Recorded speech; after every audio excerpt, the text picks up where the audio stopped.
What is up? What is good? We have arrived at the start of May, which means we have another month's worth of weekly Shonen Jump to talk about.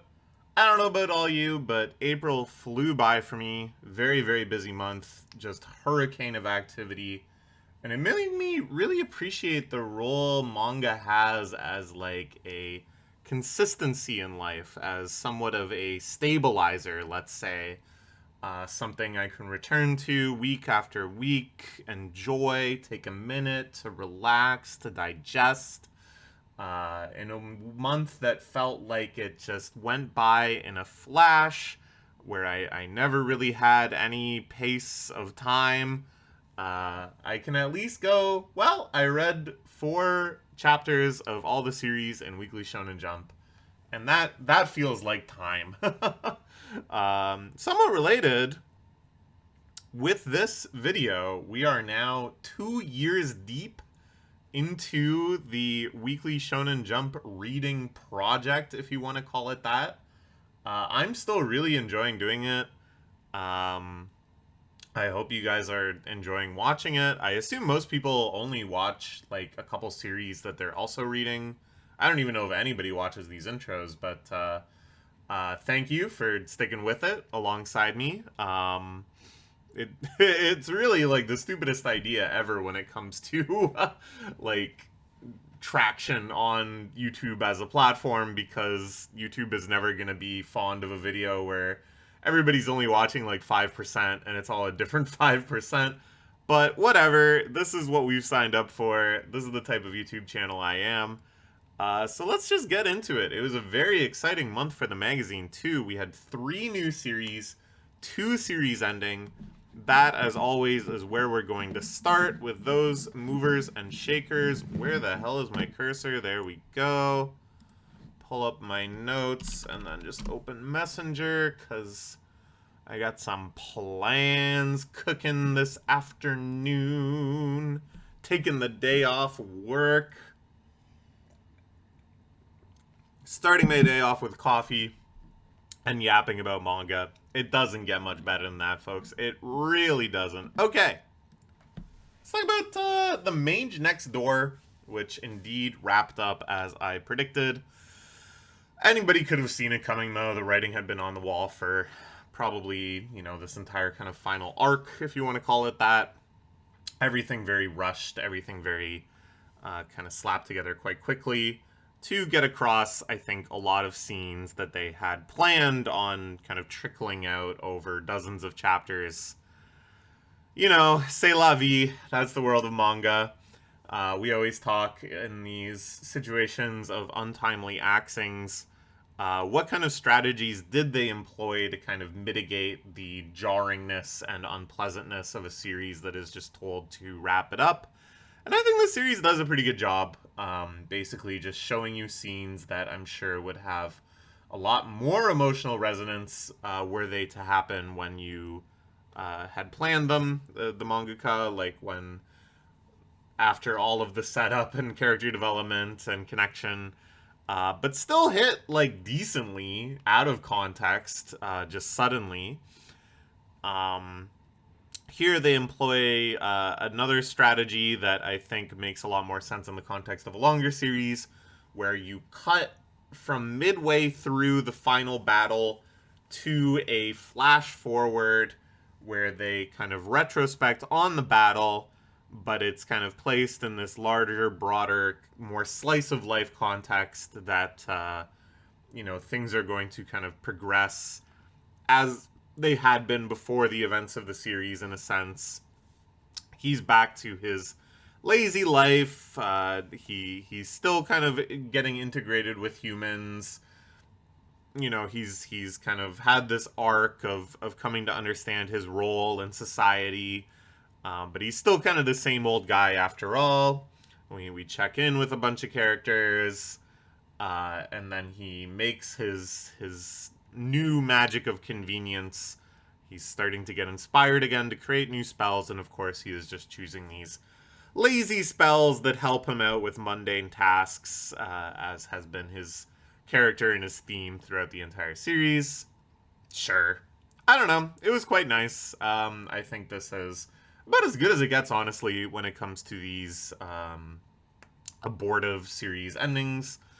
Obviously, I quite enjoyed this series. I thought it had a lot of potential. I thought it kind of tapped into a lot of the same kind of comedy and story beats as something like Mashal, which of course had a very successful run. So it's unfortunate that we're not going to be able to see it come to that fruition. I also felt like they had tipped their hand a little bit in terms of, a very traditional shonen plotline these days, which is, oh, maybe the good guy organization isn't so good with the Grand Magus using these very creepy and perhaps unjustifiably cruel punishments to the criminals he was sending back there. These really bizarre powers of sending him to a day that doesn't exist. And I was like, ooh, okay, so they got some plans in those regards too. But I think where a lesser mangaka would have almost spitefully then thrown the cards in that tipped hand at you and been like, well, guess what? Here's a twist in the last chapter. Everybody was evil. Here, they just kind of let that go. You know what? Don't worry about it. I'm sure that insanely powerful but kind of strange and sadistic woman was totally fine. So yeah, I think a lot of potential, but they didn't, really try to force anything either. Just kind of went out gracefully. And yeah, let's look forward to the mangaka's next work. This one was a whiff, but I think they've got the chops for it. They've got great art style, great character writing. I think if we can kind of attribute the failure of this one to any one thing, it's that it didn't really have a set direction right from the jump, where we had a lot of early chapters that were just pure kind of slice of life comedy shenanigans. But then we would have sometimes multiple chapters in a row that were just kind of like battling. I think at the start these days in Jump, you really have to kind of commit to something strong enough that you can build up a loyal readership, and then you can kind of start experimenting with genres. And this is kind of a refutation of what used to work in the past, which was throw a bunch of stuff at the wall and try to like cultivate a little bit of a following from a variety of different audiences until you find a motion that like really sticks and really gets going. Here, I don't know if it was that, each one of those modes kind of whiffed. But I think these days, Jump audiences are, like, I think the big thing that's different is that before social media and before internet discourse around manga and stuff, if this was a pure battle shonen and it was like your third favorite battle shonen in Jump, you might rank it number one because even though you like One Piece better, you have some sort of like personal fandom connection to the main character or something. You like stan this main character because like you're a Fujoshi and you love him or whatever, right? Whatever kind of like niche pathway into supporting the series you have, one of the few ways you could really manifest that for a small, just starting out series is to put it as your number one favorite in the survey poll. Nowadays, it's like fandom can get expressed in so many other ways, and all of these kind of like fandom wars are happening on Twitter and 2channel and whatever. And instead of it being just like some kids in a classroom going, well, you know what, I am going to put the mage next door as number one because, I don't know, I think he's cute. You instead kind of get that energy out in other ways, and I think the passion for a small series like this doesn't come through as strongly unless it really does something to set itself apart and be on like a one track.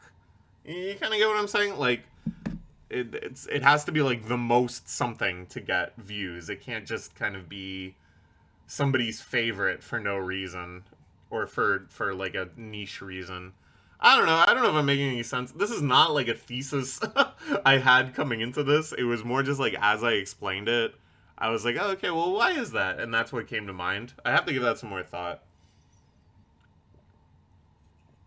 I would love to, if I had the time to make all the videos I want to make, kind of like reflect on the idea of the Jump survey, which has remained a fairly static piece of reader interaction and feedback, and the way that they determined so much stuff in the magazine for so long, even as the idea of fandom has changed so much, and social media has given rise to an entirely different type of fan interaction. It's very interesting to me, like, how those two things intersect, but who knows what I'll get a chance to make that video. I barely have time to make this video, so let's keep going. We'll give it an A+.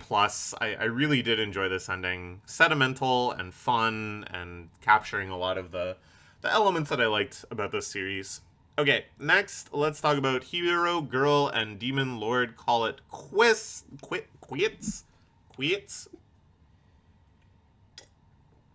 Man, this batch really suffered. There is a 3-series batch of Gonron Egg, The Mage Next Door, and Hero Girl and Demon Lord Call It Quits, and I think they all ended at exactly 21 chapters. Jump just, like, void centuried that entire run of manga. Anyways, this one I feel much less positively about. I think this one really kind of floundered. Again, just being really unsure of what it wanted to be. But unlike The Mage Next Door, I didn't really feel particularly compelled by any of the ideas it threw out there as a possible identity. In the end, I hope it's you and me. Sorry, that's song lyrics. In the end, they had kind of a drastic last-minute crisis where the whole dang world was going to be destroyed.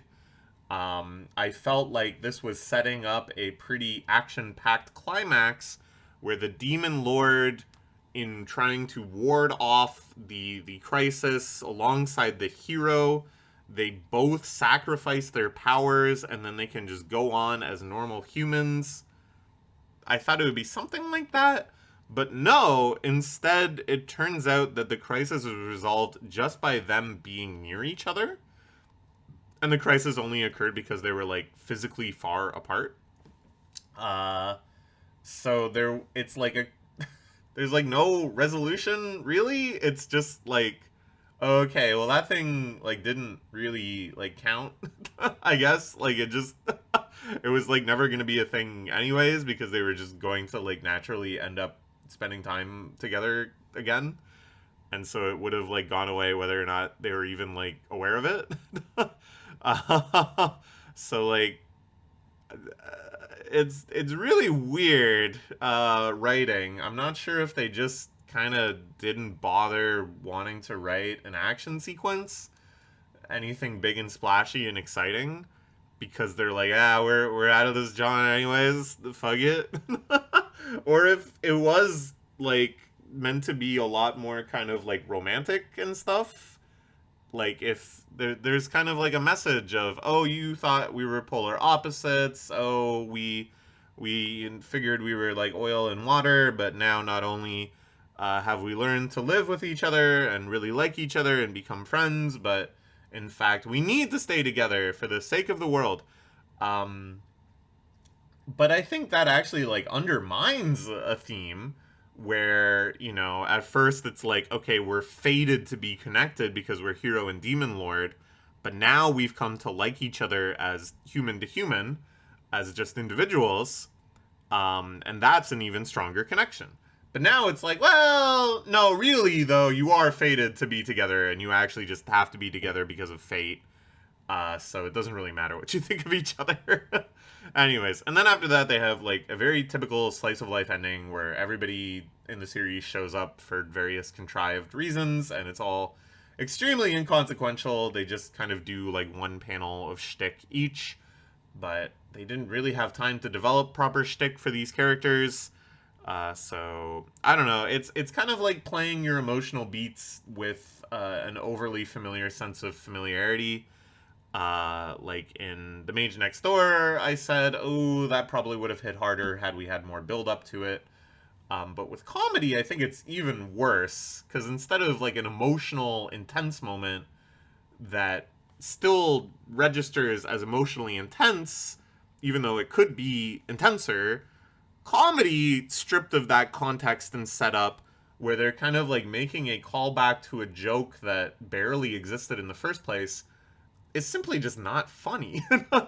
And I think it's, a lot more uh lame than non-comedic things in that same kind of predicament. So whatever.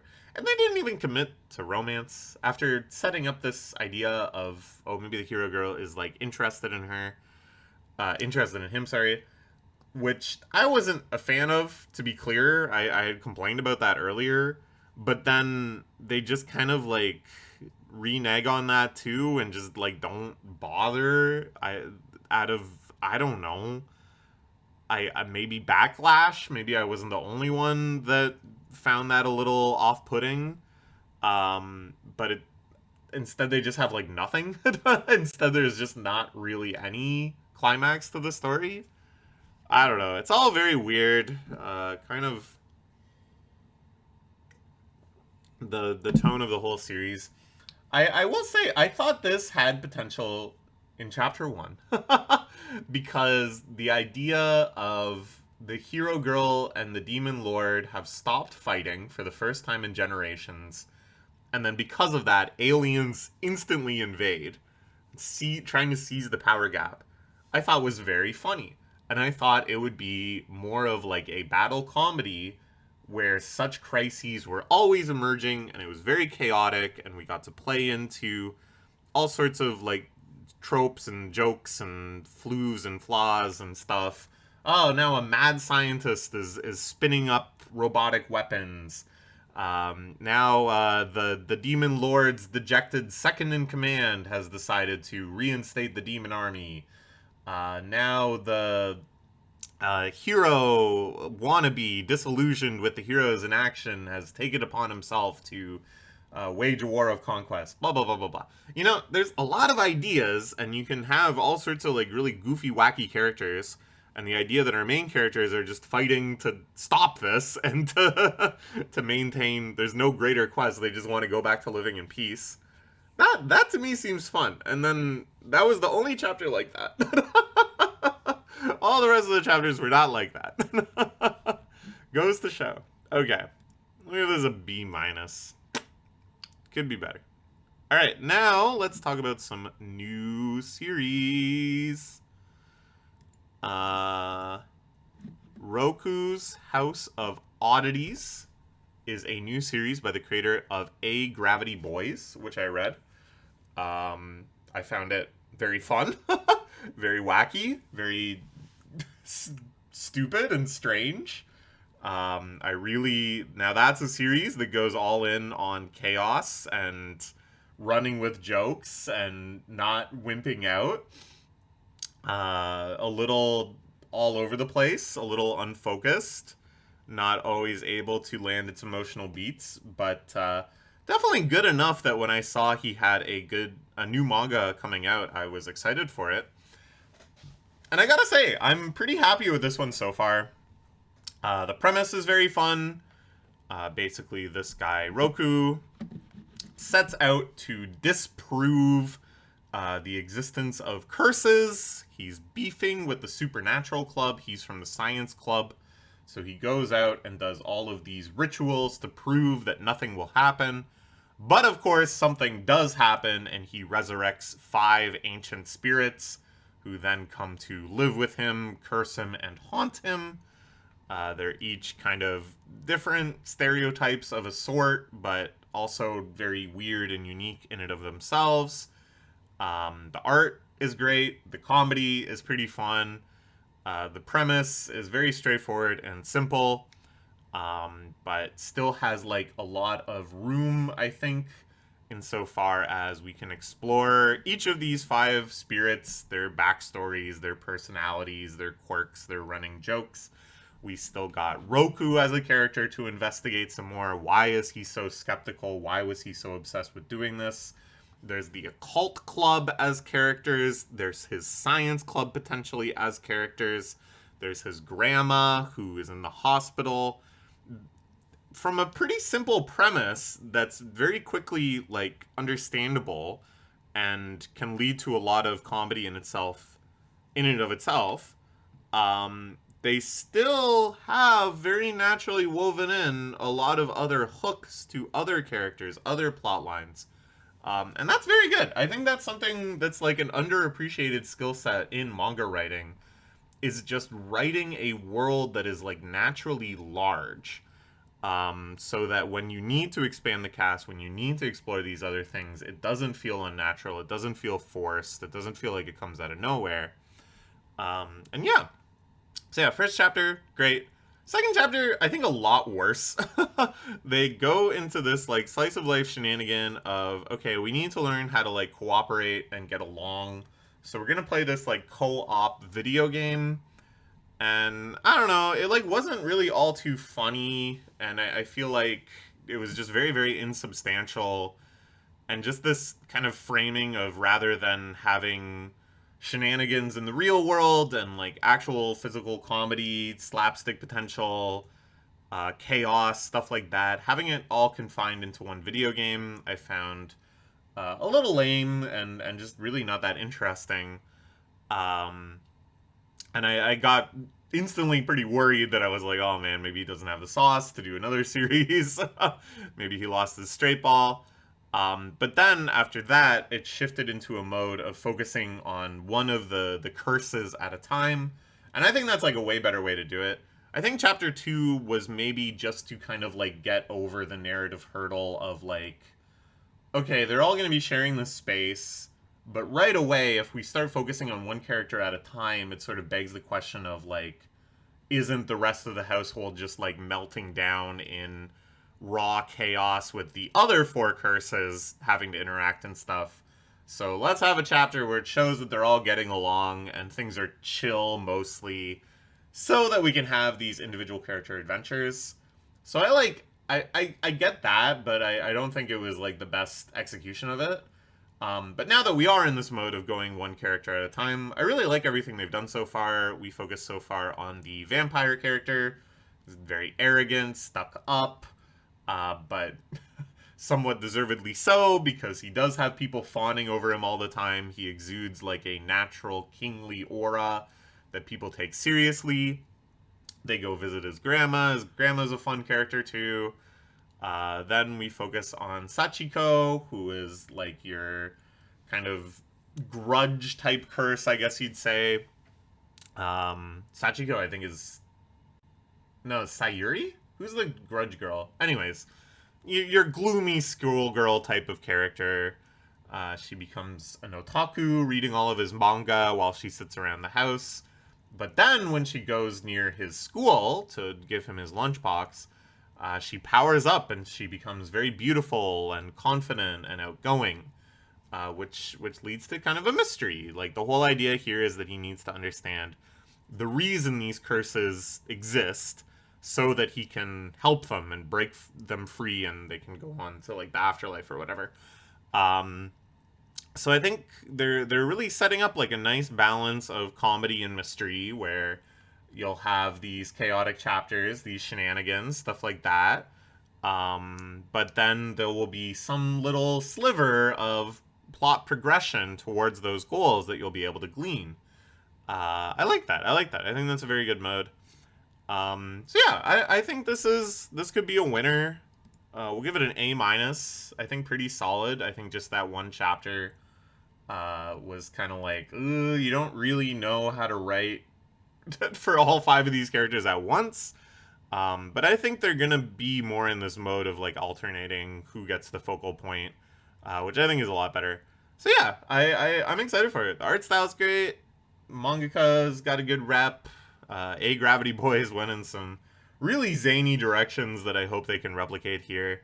My favorite thing in A Gravity Boys is that they would have like what seems like a throwaway joke at the end of the chapter, like characters getting arrested for public indecency or something.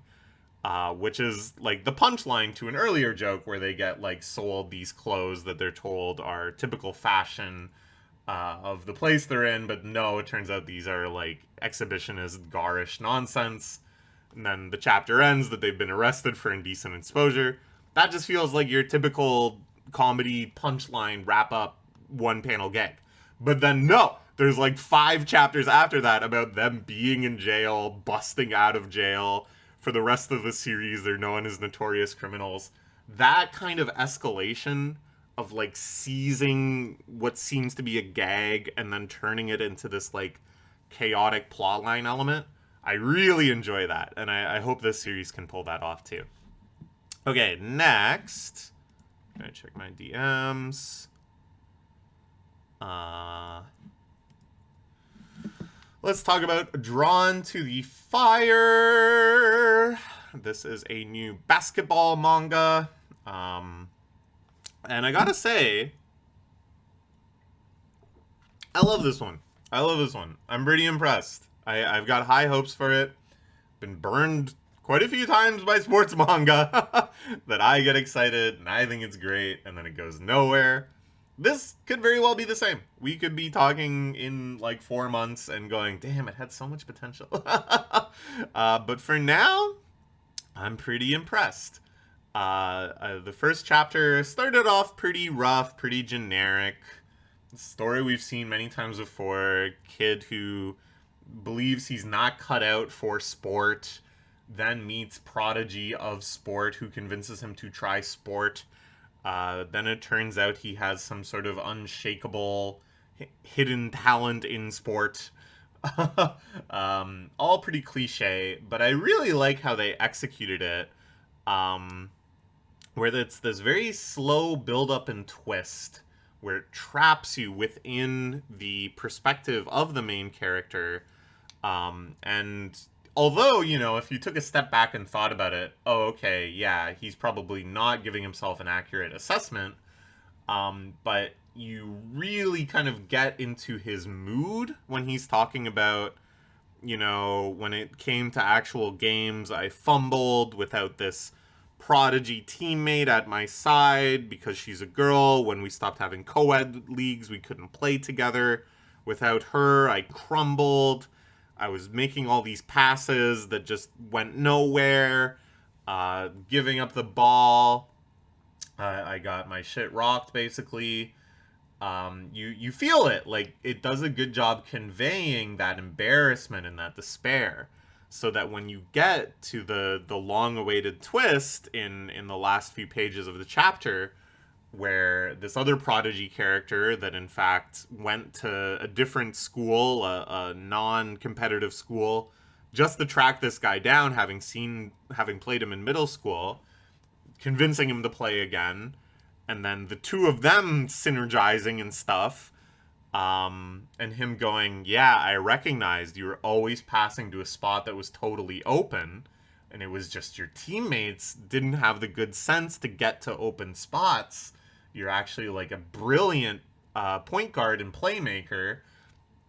You know, I will be the one to receive those passes. I'm the one that can figure this out.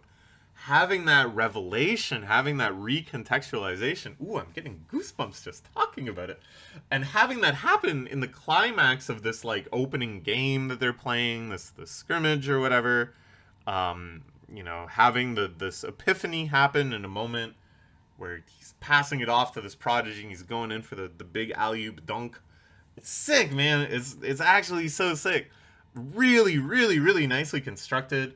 And I just love this idea of like a shifting perspective of who is the prodigy, that the whole time he's talking about the fire that he's drawn to of these big point scoring characters, but then it turns out that they were drawn to his fire as this genius point guard that he didn't even recognize. It reminds me a lot of the Napoleon novels, My Brilliant Friend, the Napoleon novels. Sorry, the Nepalese from Nepal, not from Nepal. Am I stupid? What's the place in Italy? What's the place in Italy? The Neapolitan novels? The Neapolitan... Naples. Naples. She lives in Naples. She doesn't live in Nepal. Anyways, My Brilliant Friend. My Brilliant Friend. Ooh, what a great novel. What a great novel. About these two girls growing up together in Naples. And the one always thinking of the other as this kind of untapped prodigy, as this rival in intellect, whereas she is extremely bookish and studies all the time and is always working very, very hard. Her friend just seems naturally brilliant and, you know, is competitive with her despite everything. And then in the last moments of the novel, her saying, well, you have to go on to university, you know, the whole other thing. It's a very complicated novel. I'm not going to be able to explain everything, but the naturally gifted friend saying to the studious friend, you're my brilliant friend, and realizing that that is the titular girl. It's so good, man. It's so good. It reminded me of that. And that's very high praise. That's one of my favorite novels. So, like, I think being able to express that whole arc in just chapter 1, while also having some good basketball action, while also having some comedy, some character moments, that's really good. That's really impressive, man. That's about as good as a chapter 1 can get in my book. Art style is very interesting too, very unique. I don't think it's like the best ever, but you know, when they get into the action scenes, they convey a good sense of motion and intensity. The character designs are very exaggerated, very comical, which is a very hard line to weave, having both kind of like hype action and goofy designs. But I don't know, so far so good. Then we get into kind of more of the meat of the story. This whole idea is that he played with this girl. She went on to be, you know, like a star player. He made this promise to meet again at Nationals. Well, of course, they won't compete against each other. They'll just both be at Nationals and they can see each other again.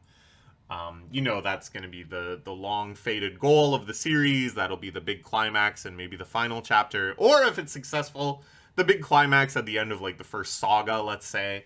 But they really speed run a lot of this because typically the big kind of moment you can have with a plotline like that is that she becomes aware of his own efforts. She remembers the promise. She goes, wow, we might really see each other at Nationals. That happens in chapter 2. She already becomes aware of him again. She already sees footage of him playing that somebody recorded on their phone. She already is like, dang, I guess we might actually see each other in Nationals. It's like, okay, you could have saved that, man. You could have dropped that like 30, 40 chapters in. I guess they're being conservative. I guess they're making a pretty reasonable estimate of, oh, hey, maybe we've only got 20 chapters to do all of this, so we got to do it now. Which is, I don't know, I'm mixed feelings. Like, it's a nice moment still, and I think it's better than some sort of like convoluted drama where they keep teasing it. She hears rumors and she misunderstands or something. Then, and similar thing, you know, this whole idea is that he's a brilliant point guard. He's a genius playmaker, but his teammates really need to synchronize with him. They really need to like lock into his intent in order for these plays to work. Otherwise, he's just going to be throwing the ball to no one.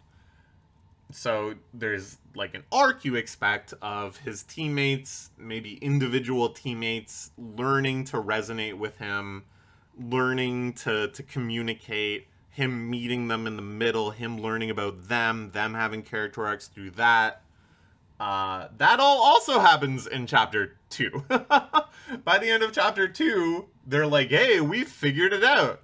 Whoa, yeah, you passed to somebody who's not this prodigy kid. Whoa, yeah, we figured it out. It's like, what? you can stretch that out over like 5 arcs with 5 other players. But whatever. I guess, again, they just want to be efficient, for better or worse. Could be a lot worse, for sure. Again, I think this kind of like too fluid is better than too frictional. I would rather have things work out too well and just move on with the action rather than having contrived drama for why they haven't happened yet. But there's definitely a sweet spot in the middle that this series blows way past. After that, they do another kind of sports shonen typical thing. They go on a scouting mission to a top tier school that is going to be a rival. Sure, lots of fun shenanigans there. They set up a couple rivalry type characters.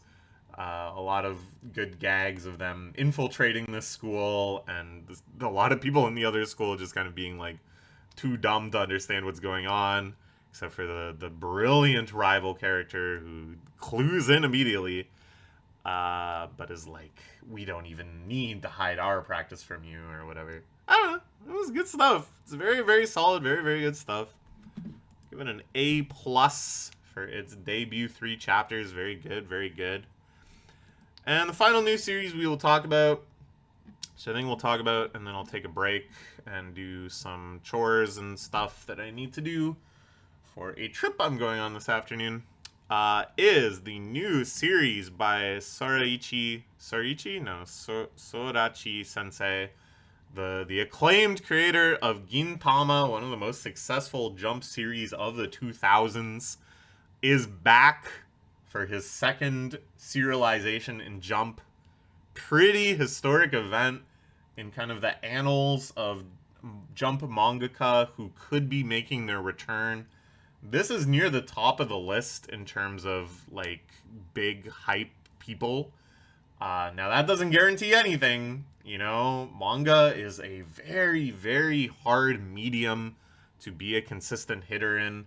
Very, very few people that have one successful series have 2.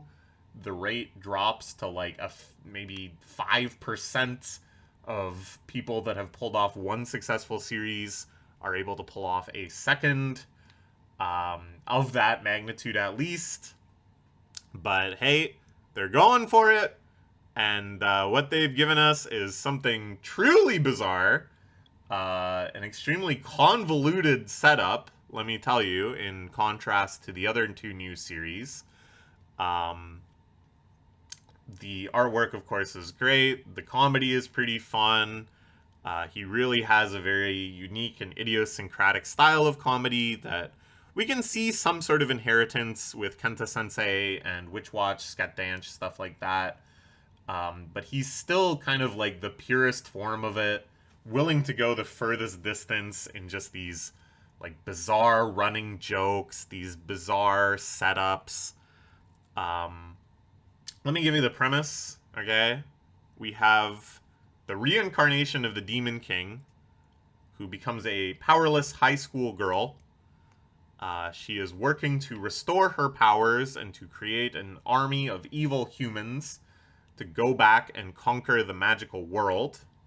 Sure, we've seen things like that before. She enters the human world through a toilet. Okay. Which leads to some jokes and stuff already. He loves, truly, deeply loves toilet humor, and we appreciate that. Our other main character is a man known as the Demon King Commode, who has a reputation of being a super tough, delinquent kid, always beating up others. Now is trying to make a break from that and just be a normal, studious, unremarkable kid in high school. But he cannot escape the condition that led him to having that lifestyle and reputation in the first place, which is that he always needs to take massive shits. He has horrible IBS or something, which, hey, I can relate to that. I grew up with really, really bad IBS and constipation and stuff, and I was put into similar situations as this, where you just need to go to the bathroom for like an hour. It sucks. And doing it at a place like school also really, really sucks. So because of that, he was always harassed. He was always having to fight off people that were coming to interrupt his toilet time. He was always having to fight other delinquents that were hanging out in the bathroom to smoke or carry on or whatever. You'd have to beat them all up in order to get a stall. That's his whole backstory. That's his whole arc. Honestly, like, both of these are pretty elaborate concepts that would motivate an entire series in and of themselves, but instead it is about these two interacting. He also has some sort of supernatural powers because he's the only one that can recognize like the supernatural elements of the Demon King's presence. The Demon King, Queen, Lady, whatever, is trying to recruit him, seeing him as a potential extremely powerful, extremely violent ally. He doesn't want anything to do with that. It's very, very weird. And basically all we've done so far is like set up these premises. And also the fantasy world, setting fantasy world creatures to attack Demon Queen Lady through the toilet, making the bathroom, you know, the seat of danger, the battle zone, which involves him as well. And that's kind of like all we got so far, is that premise, plus a bunch of zany jokes, and a couple action scenes. So, like, where the fuck is this going? I haven't a clue. Could go in a lot of different directions. Still could be a lot of plot elements introduced from here. I don't know. It's, like, pretty funny, and you know, where Soichi Sensei has chops, he certainly has chops. He can play to his strengths a lot with this. But it's just, like, so bizarre. And it's such an elaborate premise that so far just doesn't really feel entirely justified. Like, to do all of this backstory, all of this plotting, and then the consequences just like, yeah, okay, yeah, that's pretty wacky. It's like, yep. But we'll see. Obviously, Gintama, if you tried to summarize its plotline and its world building and its characters in such a way, you would also just be rambling on for minutes at end. And if you were doing that within the first two chapters of Gintama, you would also be like, but why? You know? But here as well, maybe it could go in all sorts of crazy directions. This could be a pillar of jump. That's certainly, I'm sure, what somebody is hoping. But we will see. We will see. Right now, it feels more like a toilet of jump. But in a positive way. We love our toilets, don't we, folks? What is more beautiful than the glistening white porcelain throne? And we'll give it an A for the opening month. And we'll see where it goes from there. Okay, I'm going to take a little break, and then we'll come back and talk about some ongoing series. Alright, let's talk about a few more manga here. Starting with Kinato's Magic, which is a series that really rebounded in my estimation of it. Starting off very, very generic Isekai, lack of ideas nonsense, straying dangerously into what seemed like very harem-y territory, having some very unfunny character wackiness, just lots of little things to criticize, but I think it's really coming together now as they start to expand the world building, kind of make more clear the intent of the series, and settle into much more of a battle shonen-y type feeling, rather than this kind of isekai feeling, with actual kind of grounding in power organizations and setting up characters and arcs and setting up abilities and power scaling a little more deliberately. So, you know, they introduce a Council of 12. And sure, that's cliche, but that is a battle shonen cliche, goddammit, and that makes a big difference. These are the heads of all of the major adventuring guilds. They're convening to discuss some shadowy villain, trying to figure out good countermeasures. Great. Again, Super cliche, but it's battle shonen cliches, and that's why I read every series in Jump, is that, shockingly, I am okay with cliche battle shonen. There's a lot of fun designs, intriguing designs, little glimpses of character and personality in there. They did a good job with it. They successfully made me curious about all of these characters, and looking forward to seeing how they're going to intersect with like the main story. Then they do something that is become very cliche in modern battle shonen, that used to be kind of subversive and exciting, but now is so par for the course that I was not even surprised. Where, wow, in a sudden escalation, the shadowy villainous organization they were discussing shows up in the main plot line in a coda of an already complete arc. Now they have this sudden new threat. Tensions get racked up. Just when you thought you were safe. All of that good stuff. Again, it's become a cliche, but pretty exciting. And then Kineto reveals his super move, which is using his therapeutic magic on himself. Again, kind of expected something like that to happen. It's sort of like Deku at the start of Boku no Hero Academia, where it just makes him too powerful to control, and he's injuring himself, and he ends up all bloodied and bruised, trying to keep up with the power that he's infused into his body. Which, that's kind of fun. That gives, a future arc of him learning to control that later. Adds some good tension. Adds just some good visual dynamicism. And then, they fight. He's able to protect the town, but he's not able to defeat this big villain. Then the captains warp in from the meeting of the 12. There's a bit more development of a few different captain characters in that, which is good. Again, power scaling, world building. This is your battle shonen fundamentals, but they're executing it pretty well. Then we have a traditional between arcs, we're recovering in the hospital type chapter. Some more kind of goofy character moments, which I definitely don't think is the series' strong suit.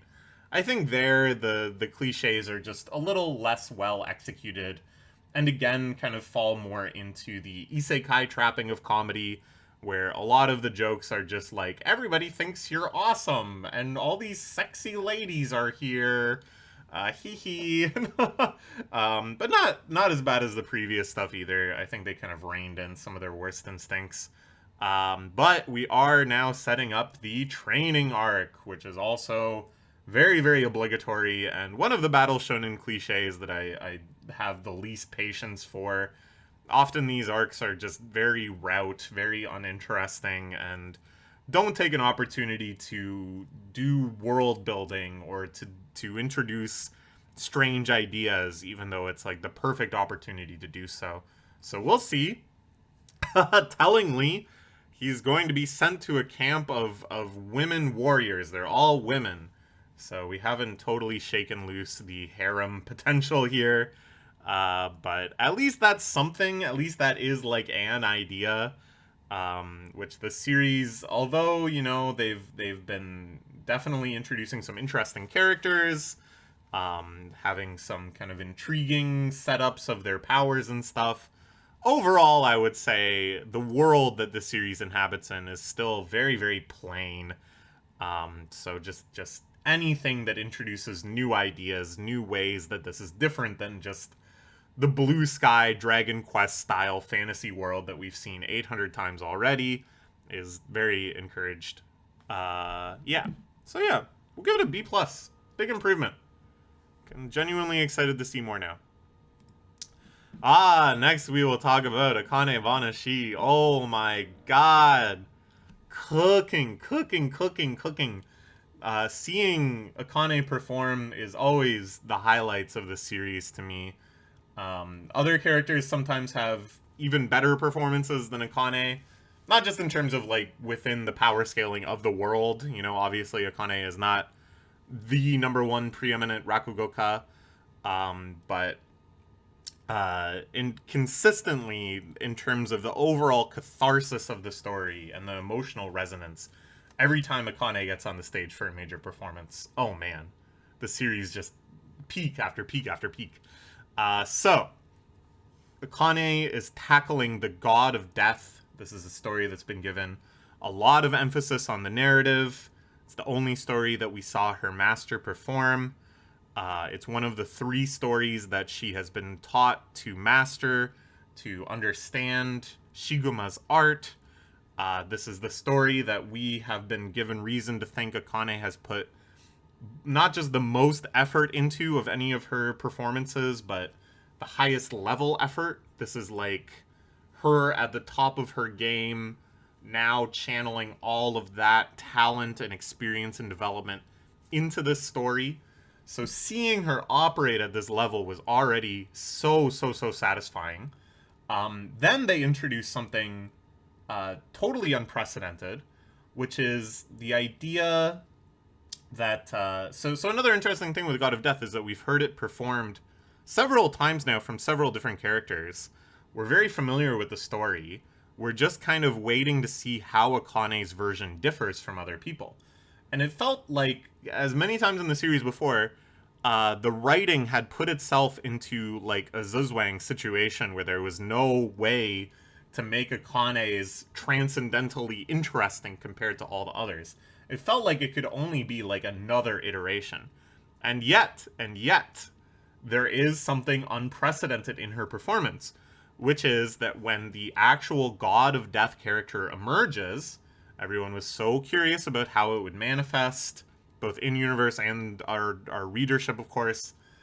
Here, it is this multifaceted, many-masked performance where some of the audience think that the God of Death character is creepy. Some think it's funny. Some think it's cute. And she manages to kind of weave all of these together into one performance where everyone in the audience is reacting differently. Now, that is very interesting to me because it feels like it goes against a lot of what we've seen as the most powerful performances in the series. When we've seen, you know, the Okam Bankan perform, the idea is that everyone in the audience is like super synchronized. They're all locked into the same moment. But with Rokuro Anisan's performances where, you know, he's playing off the reactions of the audience, it's like Akane has kind of gone in a different direction where she's not just playing off the responses of the audience, but the audience has become this like multi-instrument thing where different sections are producing different tones, which is very, very, very interesting. It's unclear if this is going to be held against her by some of the more Rakugo purists, like Isho, of course, or if this is just her kind of unique blend of brilliance. But whatever, from there she goes even deeper.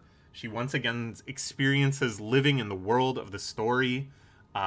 It's the effortless realm where it feels like the story is just telling itself, spilling out and flowing from her, and that she is just watching from her special seat, enraptured more than anyone else in the audience by her own performance. That really, really moved me because that is something that I've actually heard from a number of kind of strong virtuoso artists about what it really feels like in that flow state, that you're just kind of watching yourself. I've noticed even myself, you know, not that I claim to be any, you know, singular talent or whatever, but in choir performances, when I'm doing really, really well, when I feel really, really locked in, it's like I'm not even there. I'm just listening to it. Like everything is just happening so automatically. And I just feel like I am appreciating what I'm able to do as the precondition for me doing it. So it's like, ooh, this passage I really, really like, and I really like how the dynamic shifts alongside the tempo becoming more rigid and staccato, such that each drum beat of vocal tone hits harder and harder. And I'm like kind of crafting that impression in my brain and going, oh, that's so cool. But that impression is being informed because I'm just doing it so effortlessly and naturally.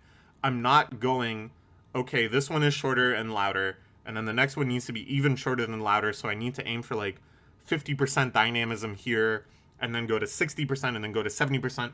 That calculation is all now just subliminal. It's all just happening totally removed from my conscious experience. It's amazing. It's an incredible feeling. It's honestly like one of the best feelings in the world. I think I've gotten into playing Tetris too, or playing Melee, but only very rarely when playing Melee or playing rhythm games. It really is like flow state, you know, which you can read a million novels about and never truly understand it. I don't know if anybody truly understands it, but this I think really captures a key element of it, which is just kind of like watching yourself with this excitement as if you were watching somebody else do it. It also reminds me of, I saw Nirvana the Band, the show, the movie. I've seen it a bunch of times now, but the second time I saw it, the director, Matt Johnson, showed up for a surprise impromptu Q&A. It was really wonderful. It was very intimate. It was very, you know, just that spontaneity of it. He talked about creating the movie and about specific scenes and the process and everything. And then there was this like pretty kind of emotional moment near the end where I'm not trying to like put him on blast or something. It looked like he was kind of embarrassed about it, but he actually started tearing up, talking about how even though this movie was such an ordeal, even though it was so hard, even though it was so much work, when he watches it again, he feels just so much joy because he's just excited to see what the characters will do next. That he is able to lose himself in it, even though he created it so laboriously. In the moment, rewatching it, he feels like a genuine curiosity. What are they going to do next? And I think that is the great paradox with this sort of flow state, that you are like surprising yourself. Anyways, that's a whole big tangent, but I think this series captured it so well, that feeling. And oh man, I don't know. It's definitely a feeling to pursue. But there's like a really ambiguous, really interesting moment where Akane, and it's unclear exactly how much of this is the character and how much of this is her, says this is so much fun. And it seems like for a second that she has like gotten a little too high on her own supply and is enjoying the storytelling so much that she actually like slips out of character and makes this little like side note to herself. This is so much fun. Which, you know, I can get, because let me tell you, after singing a piece in choir and it goes really well or something, and you really enjoy it, I do have like a really strong urge to just be like, yes. But you can't. It's very cute. It's important that you don't. You're supposed to be enacting like a real character performance, you know? Anyways. But then that seems to weave into the story as well in this horrifying, gripping, unsettling moment where the god of death interjects in this terrifying jump scare 2-page spread and says, "Let me play too." And it seems like she was able to even anticipate that she would enter this state and weave that into her characterization of the god of death. That the true singular form of the god of death is her, right? I got chills saying it. She is this multifaceted character. She is the one that some people find funny, some people find cute, some people find so brilliant it's scary. She is the one that was standing on the edge of the world of Rakugo saying, "Let me play too." Doesn't that look so fun? That was her whole experience growing up and watching her dad perform. And so that being kind of like the ultimate hidden answer after all of this teasing, all of this circling around, that it's her as the god of death. God, that's so brilliant. That's so brilliant.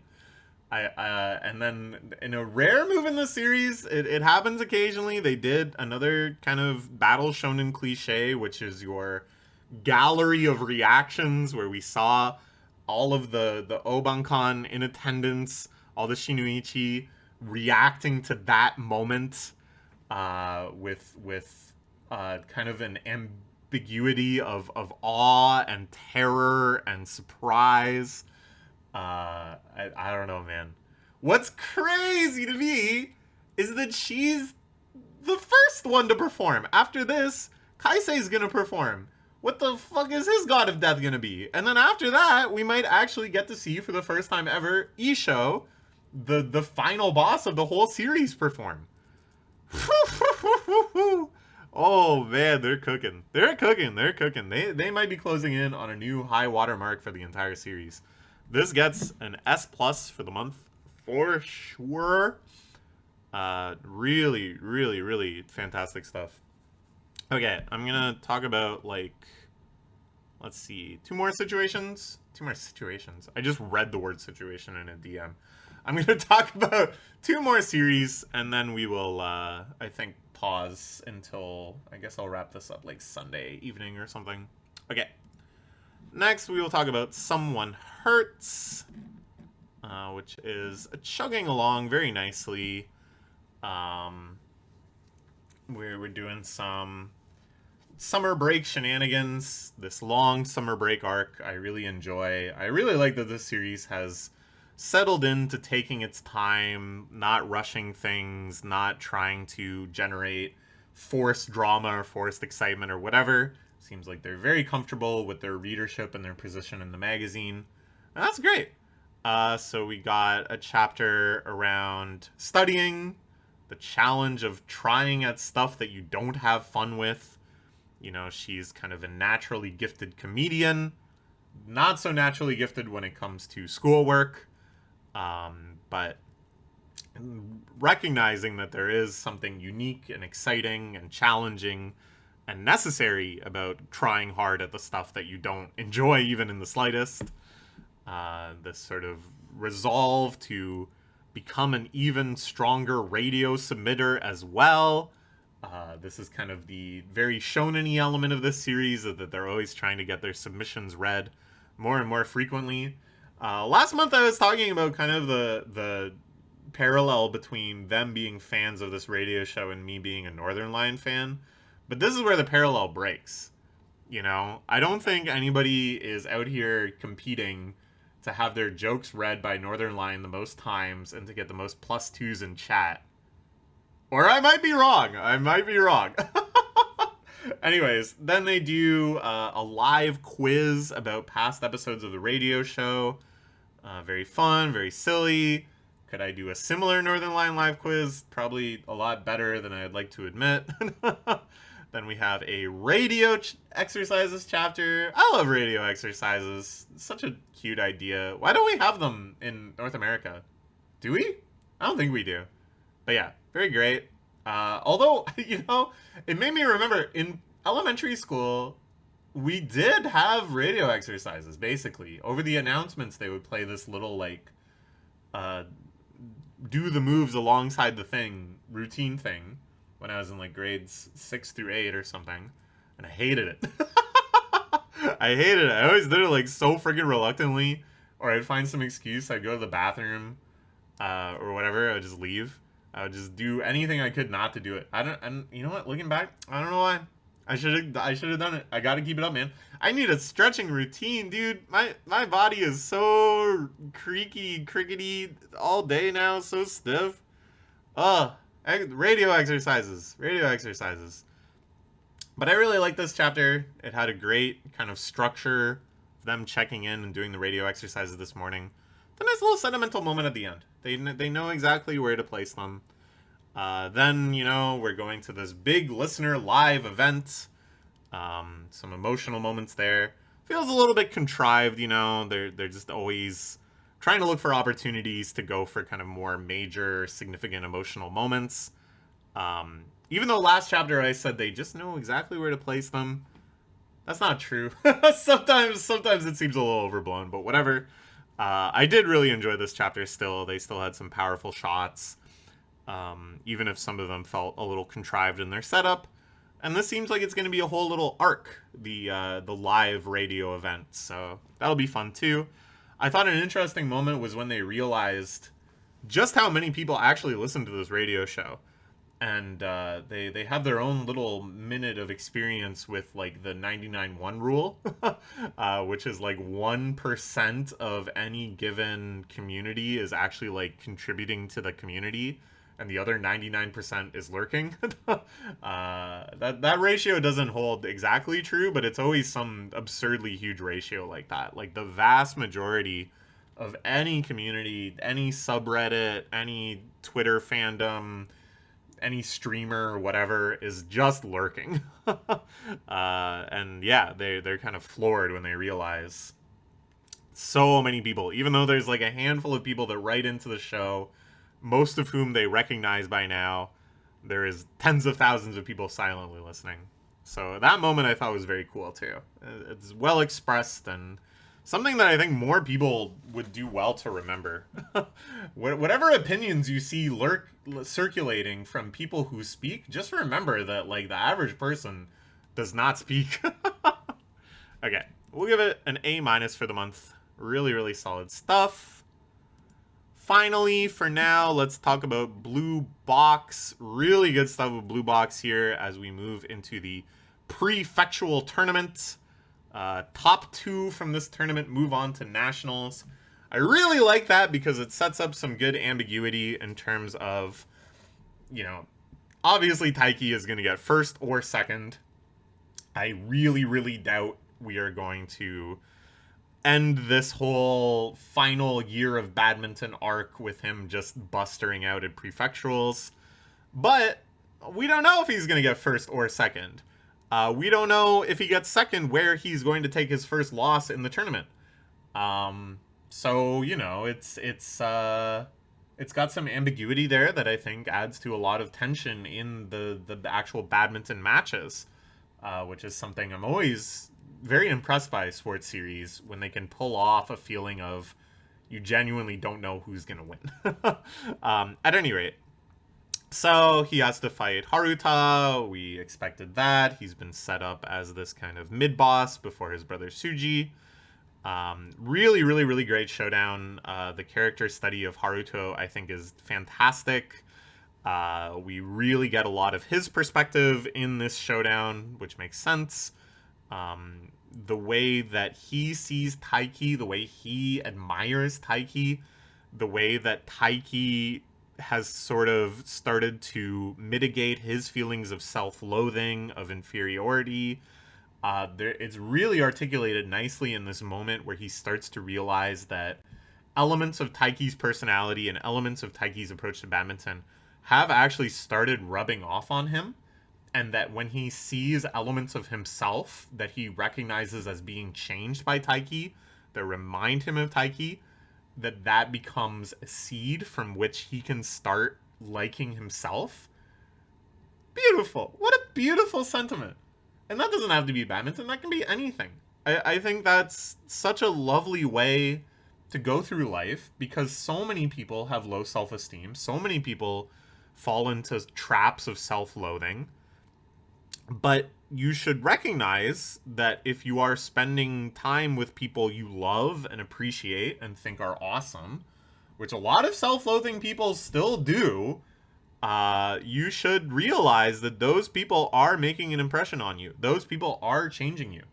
Do you really think you're so immovable, such an obelisk of yourself, that other people aren't rubbing off on you a little bit?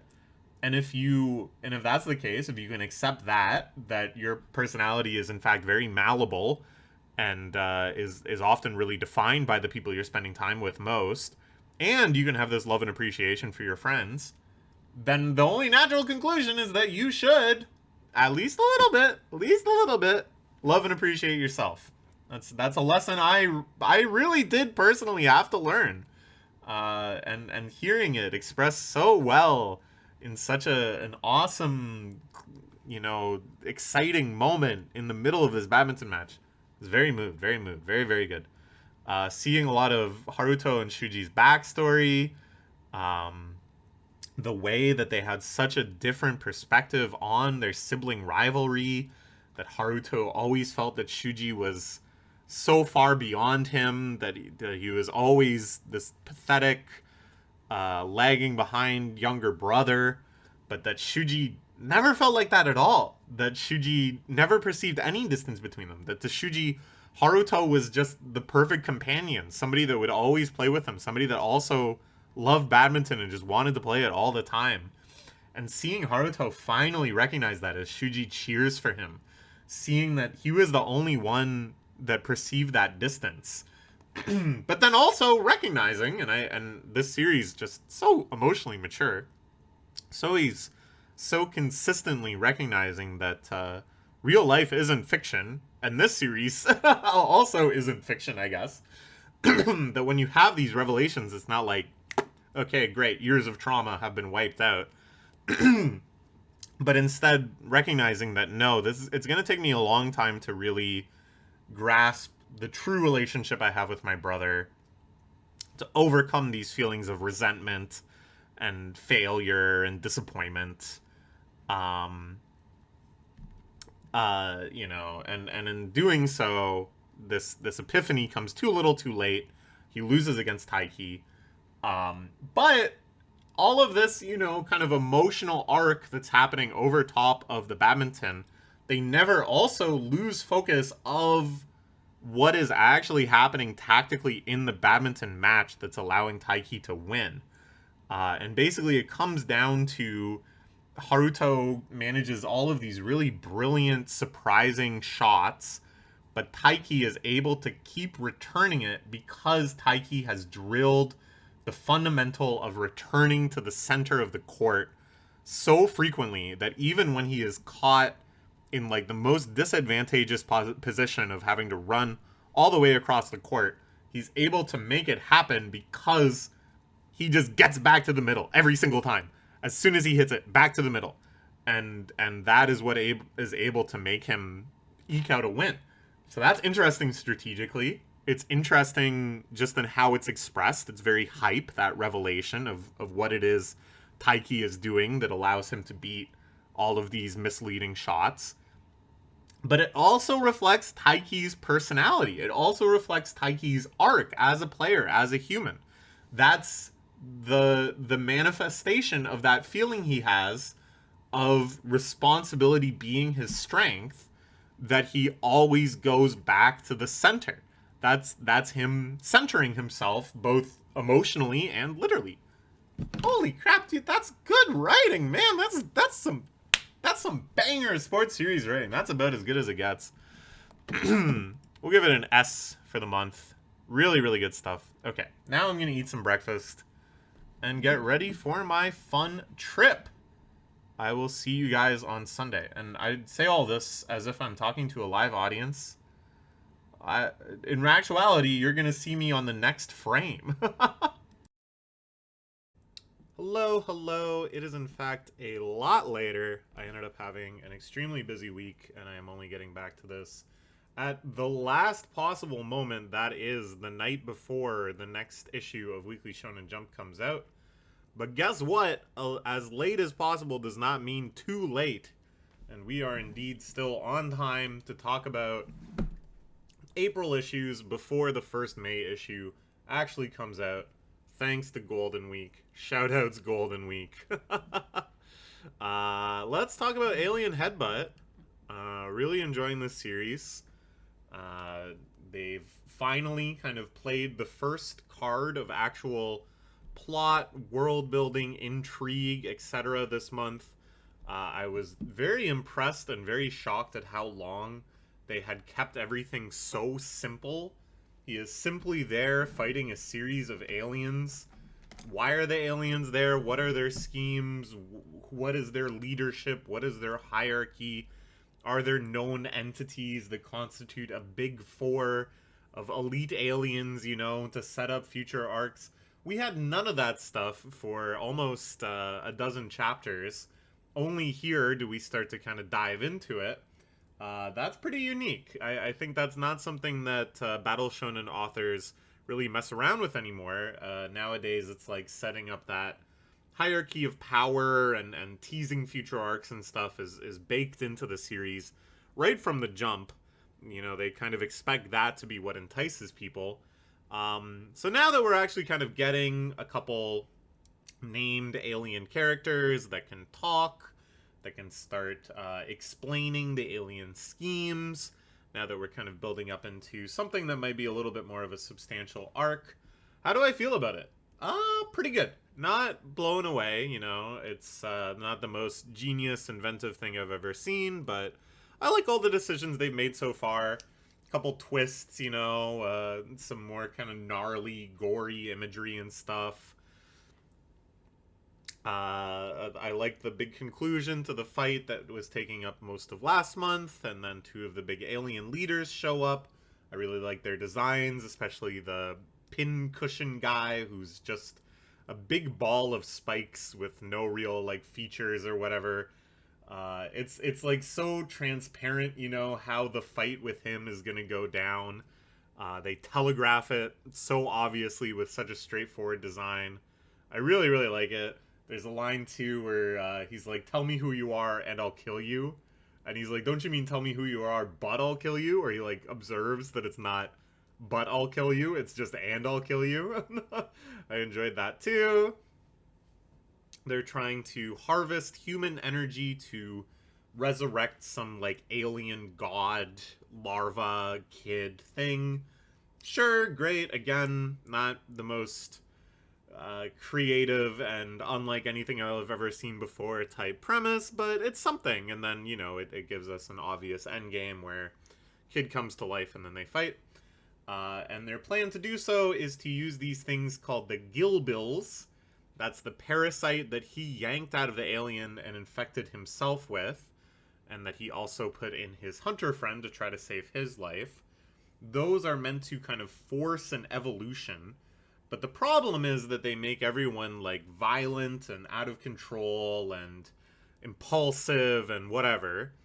And the symptoms are very similar to like roid rage, and the idea of taking these to elevate your physical prowess, but then having to reckon with like losing control of your emotional regulation and your restraint is very analogous to steroid use in pro wrestling, which of course is extremely prevalent and has caused some pretty horrific incidents along those lines.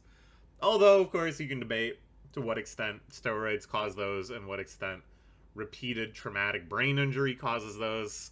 That is a matter for, you know, another debate.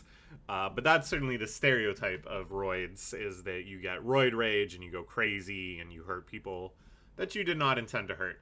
So is this a deliberate steroid analogy? I kind of doubt it, but I think it is a funny kind of coincidence that they've stumbled into something that really, I don't know, occupies a lot of the same conversations of, is it worth it? Was it bad that I gave my friend those? I thought it would save him, but now maybe I won't even recognize him when I see him again, and I'm the only one that can handle this kind of intensity, and I'm not losing myself to them, and blah, blah, blah, blah, blah.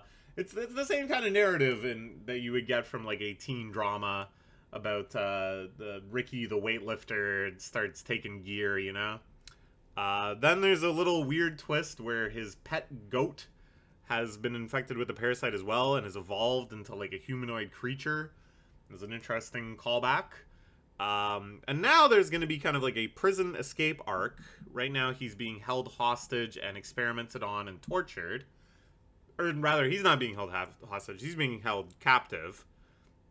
But they've got hundreds of human hostages, and they're saying, if you try to escape, if you try to fight us, we're just going to slaughter all of these humans.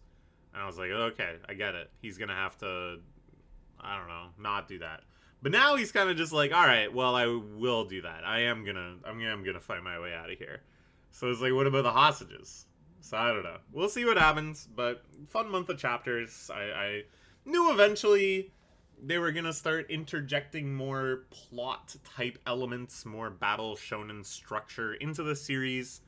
I'd been looking forward to it because so far it had been very creative and unique, just like tonally and visually, and just his ultra dirty, ultra heel style of fighting was super fun.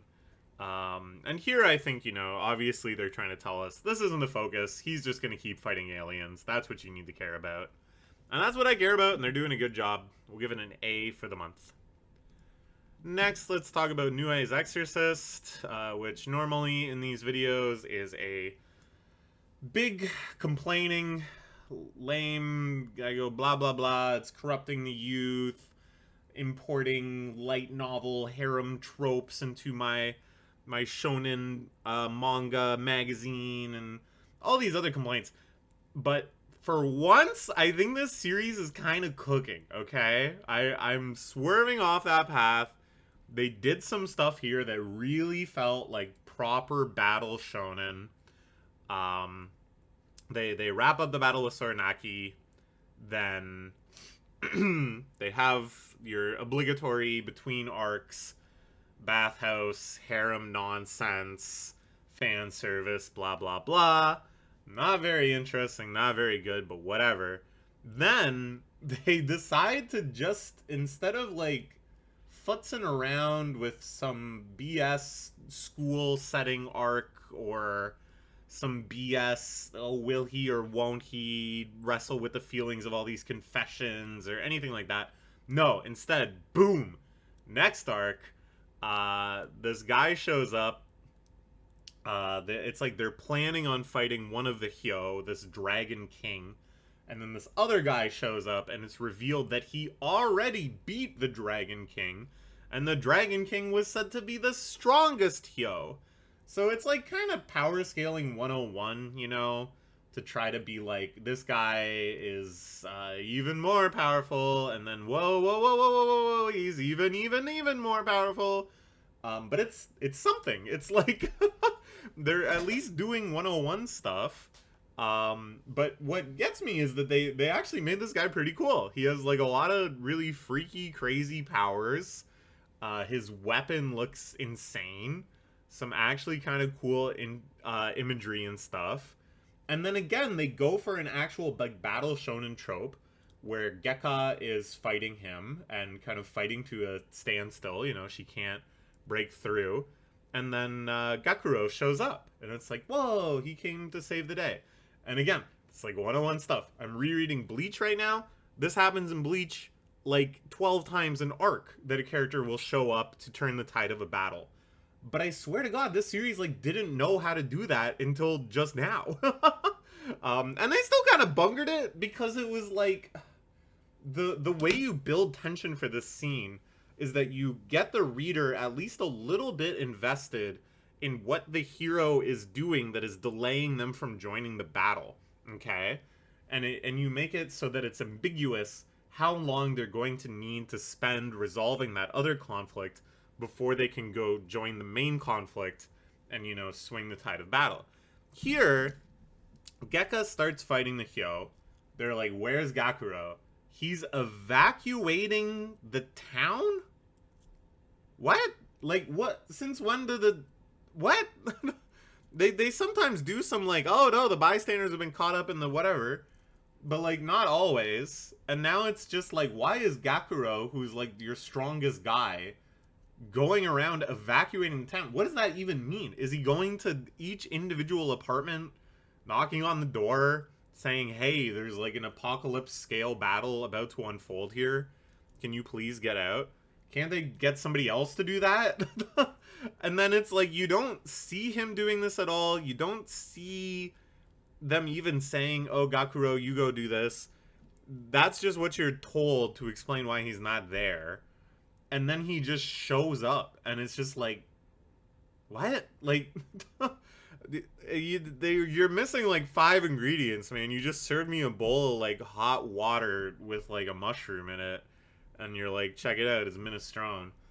But you're at least you know what dish you're trying to cook now, so that's something. That's something. And then the fight continues now with the two of them like teaming up. I love all of the kind of like aura and posing and intimidation and stuff from the villain. It's a little bit JoJo-esque, honestly. Like that's a big compliment, of course, and I'm not saying it's like all the way there or anything like that. But they understand the importance of like hitting big poses, intimidating moments, powerful displays, power scaling with like feats and things that impress the heroes because they're scaling it to something else. Some good kind of like lightsaber fighting where Gekka is strategically turning on and off her blade in order to like maneuver around the sword fight. Big thing around like timing attacks and stuff too. Trying to figure out when the Hyo, I can't remember his name, but when the Hyo is like weak. The moment during his attack sequence basically where he's a bit more vulnerable.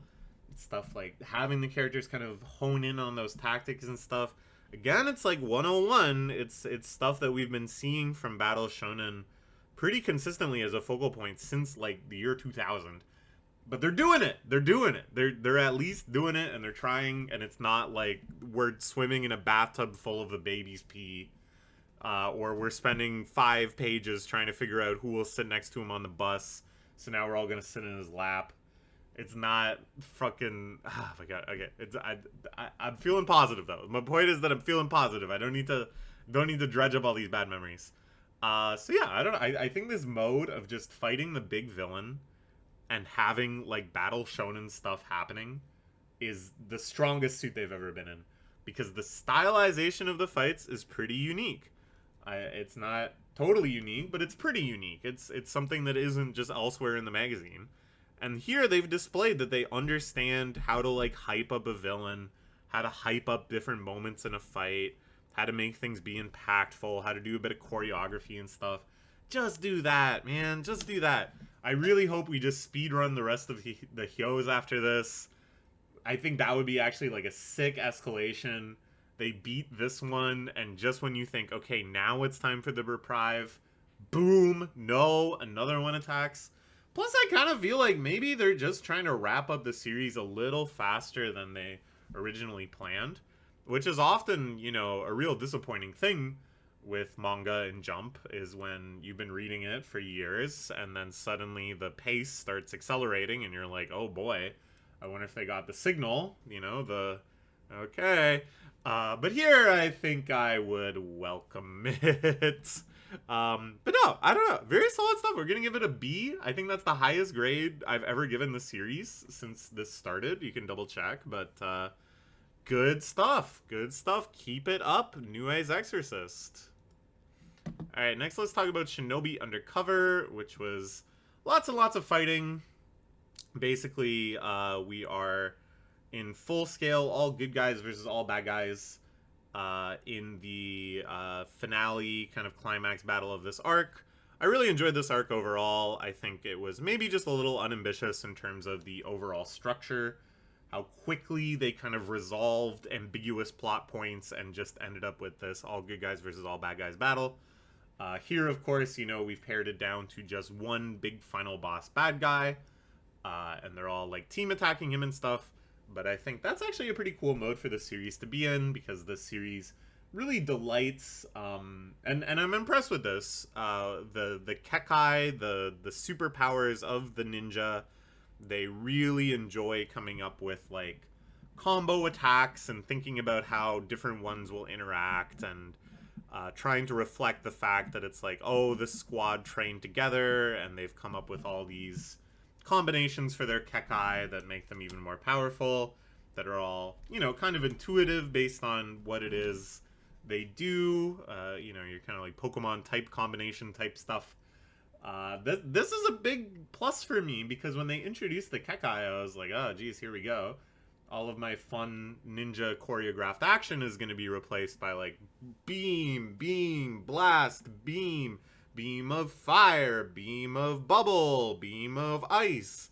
But they actually have kept it pretty creative. They've actually just used it more as a jumping off point for more ninja action type stuff. Really good, really good.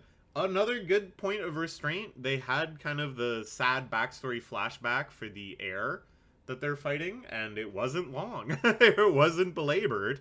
It really got to the point while still kind of getting across the big emotional beat and justifying this idea that Yodoka doesn't want to kill him because Yodoka recognizes that this is similar to him, just this kind of like savant of combat that can't really live a normal life, is only really good at fighting. Really, really like that stuff.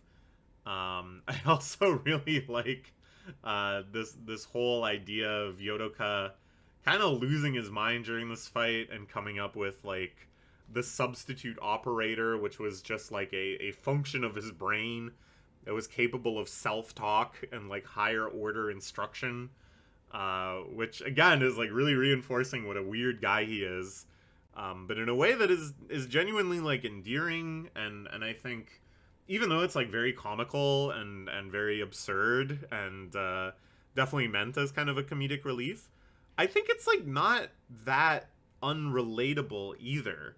You know, not to me in particular, but into like when I hear about people that have like pretty bad ADHD and stuff like that, this ability to kind of like create a character in your mind that is going to help instruct you and hold you accountable and can kind of see a big picture, and then you're just kind of like listening to yourself come up with what that person would be saying to you.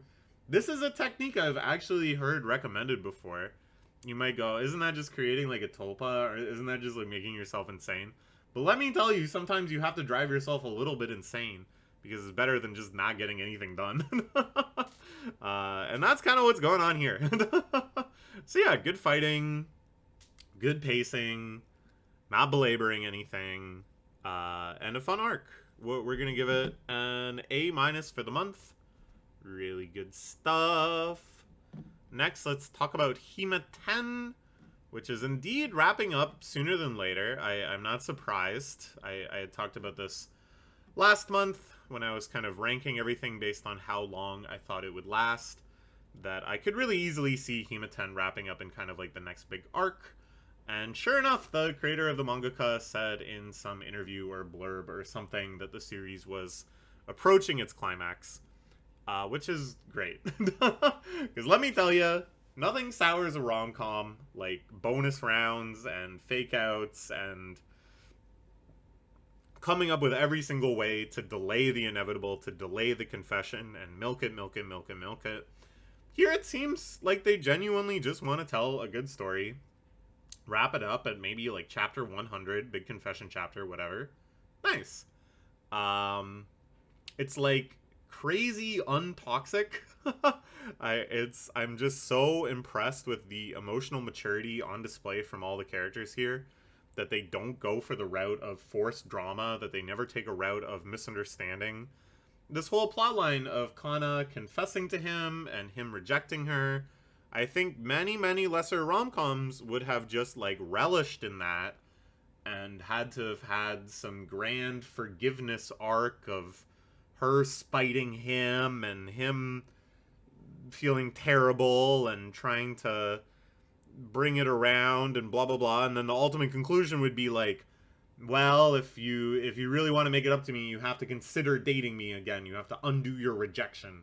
Okay, you are no longer rejected. I will consider dating you again, and I won't confess to Kanai for another month and a half. You know, it's just this nonsense, and they don't do any of that. She gets over it. It's really nice. Then we have a little Yoshino arc, Himarine arc. I really like all of the reminiscing and stuff there. Again, really feeling like they're building up to some big climax and conclusion. Very good. I like, too, that he begins to recognize the depth of his feelings for her. that he starts to catch himself realizing that he had never been treating her just like another client or just like a classmate, that there was always something special about it, and that he has to kind of put a name to it, and he has to recognize what it is. Does he actually have a crush on her too? And if so, what the hell does he do about that?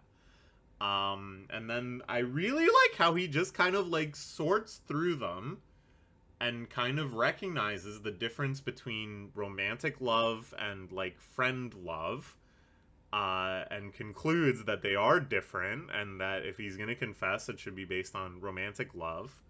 And I was like, whoa, they're like investigating this stuff, you know?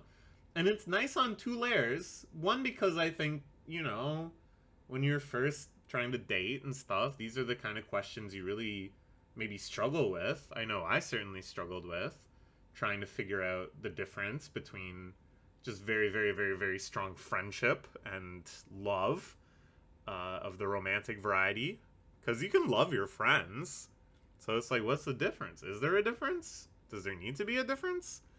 And not only do I think it's just kind of nice to give readers a chance to pause and reflect on this and think about their own lives and stuff, but just as like a way to kind of navigate through rom-com tropes, I think this has given a guidebook for all other rom-com writers, because so many of them, this would only be figured out by the characters in like post hoc, and you can be like, oh, well, that's more dramatic, you know, he didn't realize what the difference was until it was too late. But it's really more just annoying, because it's like you are trying to get across to the characters this idea, and all of their suffering is because they just haven't latched onto this idea. It hasn't occurred to them, this idea that there can be friend love and romance love. And it's like, again, just kind of the emotional maturity, trying to tell a story where the characters aren't freaking idiots. They've all avoided the stupid disease. It's wonderful. It's wonderful. And then all of this kind of comes as an epiphany to him as he's having a really lovely date with main girl Kanai, or I guess secondary girl Kanai, whatever, his crush. They go on this really nice date where they decide to alternate using her camera to just take pictures of stuff, and they're just looking at what the other one chooses to take pictures of, and ultimately, of course, they take pictures of each other, and it's very, very cute. Very, very cute. And I thought, what a great date idea. You know? I don't know. Don't you think that's a nice date idea? You go out on like a photography date. I think it's just like, it really reveals your aesthetic preferences and what you look for in the world, you know? I don't know. I was like, damn, this is good advice. I'm gonna go to our dating. Got a new date idea for you. I learned it from manga. I learned it from Shonen manga. Figure out which one of the two of you has the nicer camera, and then take turns using it, one picture at a time.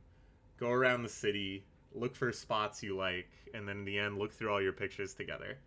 I think that's a good way to learn about somebody. Maybe not even just a romantic date. That's a good friend date, too. Anyways, nice stuff. Nice stuff. Again, it's gonna wrap up soon, I'm sure.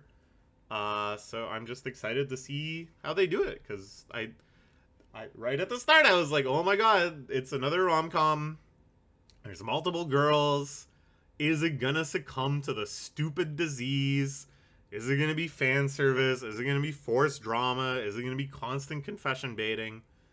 And every once in a while, they oh, I'm catching the stupid disease. I think I'm catching the stupid disease. I really got it this time. But no, it was just like allergies. It was just hay fever. And they're cured of the stupid disease, and they keep going. Anyways, A- for the month. Next, let's talk about Witch Watch, which is absolutely fucking crazy. It's just a battle shonen now. At long last, that has become a battle shonen once again. We're doing Miharu versus Maverick. That one wrapped up pretty quickly, but had a good gag where Maverick like shares pain with Miharu, but did not account for the fact that Miharu is just like a fucked up masochist who has extremely high, not just pain tolerance, but pain desire, and is able to just wipe out Maverick by harming himself. Then we have Conchi versus Dory. Turns out Dory is actually Dolly. It's just a marionette made by another warlock who's like the real enemy. Some really great action here. Just very straight up fight scene, you know. Amazing set piece too, where the doll is thrown into the ocean, but then uses all of the organic material in the ocean to become huge, crawling up on the cruise ship. Wolf versus, I can't remember, I didn't write down the other guy's name too, but really, really good action, just straight up battle shonen action. Good choreography, good sense of like trying to figure out the puzzles of fights and the solutions and trying to work out, you know, weak points and tying that together with like the personality of the enemy and their backstory. Really, really good stuff. I don't know if I have too much to say. It was mostly just these action sequences. I guess what I'm a little disappointed by, and there's still time to do this, but I feel like the arc has already kind of progressed to the climax where surely we're just going to get these fights. They've already gotten a bunch of the other pieces of the bones, and then Morihito is going to come out of the thing and fight what's his face. I'm such a good manga reviewer.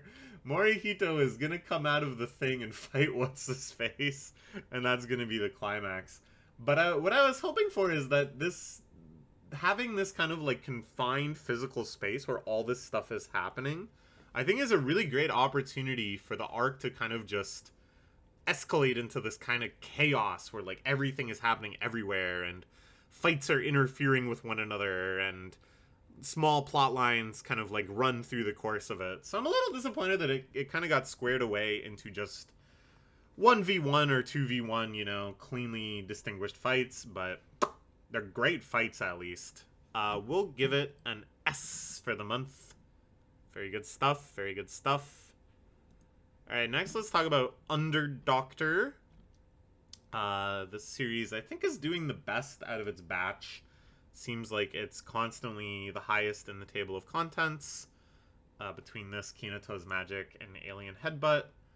I'm liking at okay. I've already made my complaints that it's like medical themed, but it's not really a medical drama at all. It's just a battle shonen with kind of like themes of what it means to be a doctor, but very, very little about medicine, which I found very disappointing.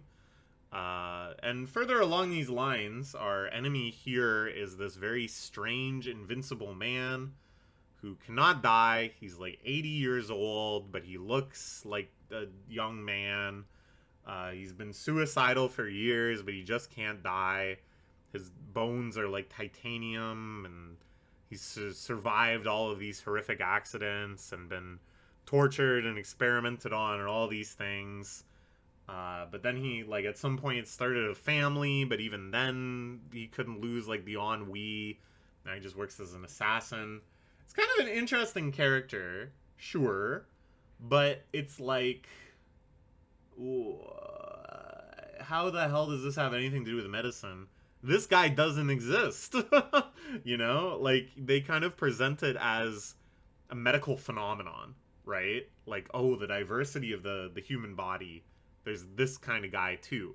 And they kind of make him analogous to the Doctor as well. The Doctor is like supernaturally gifted at finding pain points and manipulating the body and has vague superpowers and stuff. So it's kind of like, oh, there's all these like super powerful people running around and stuff.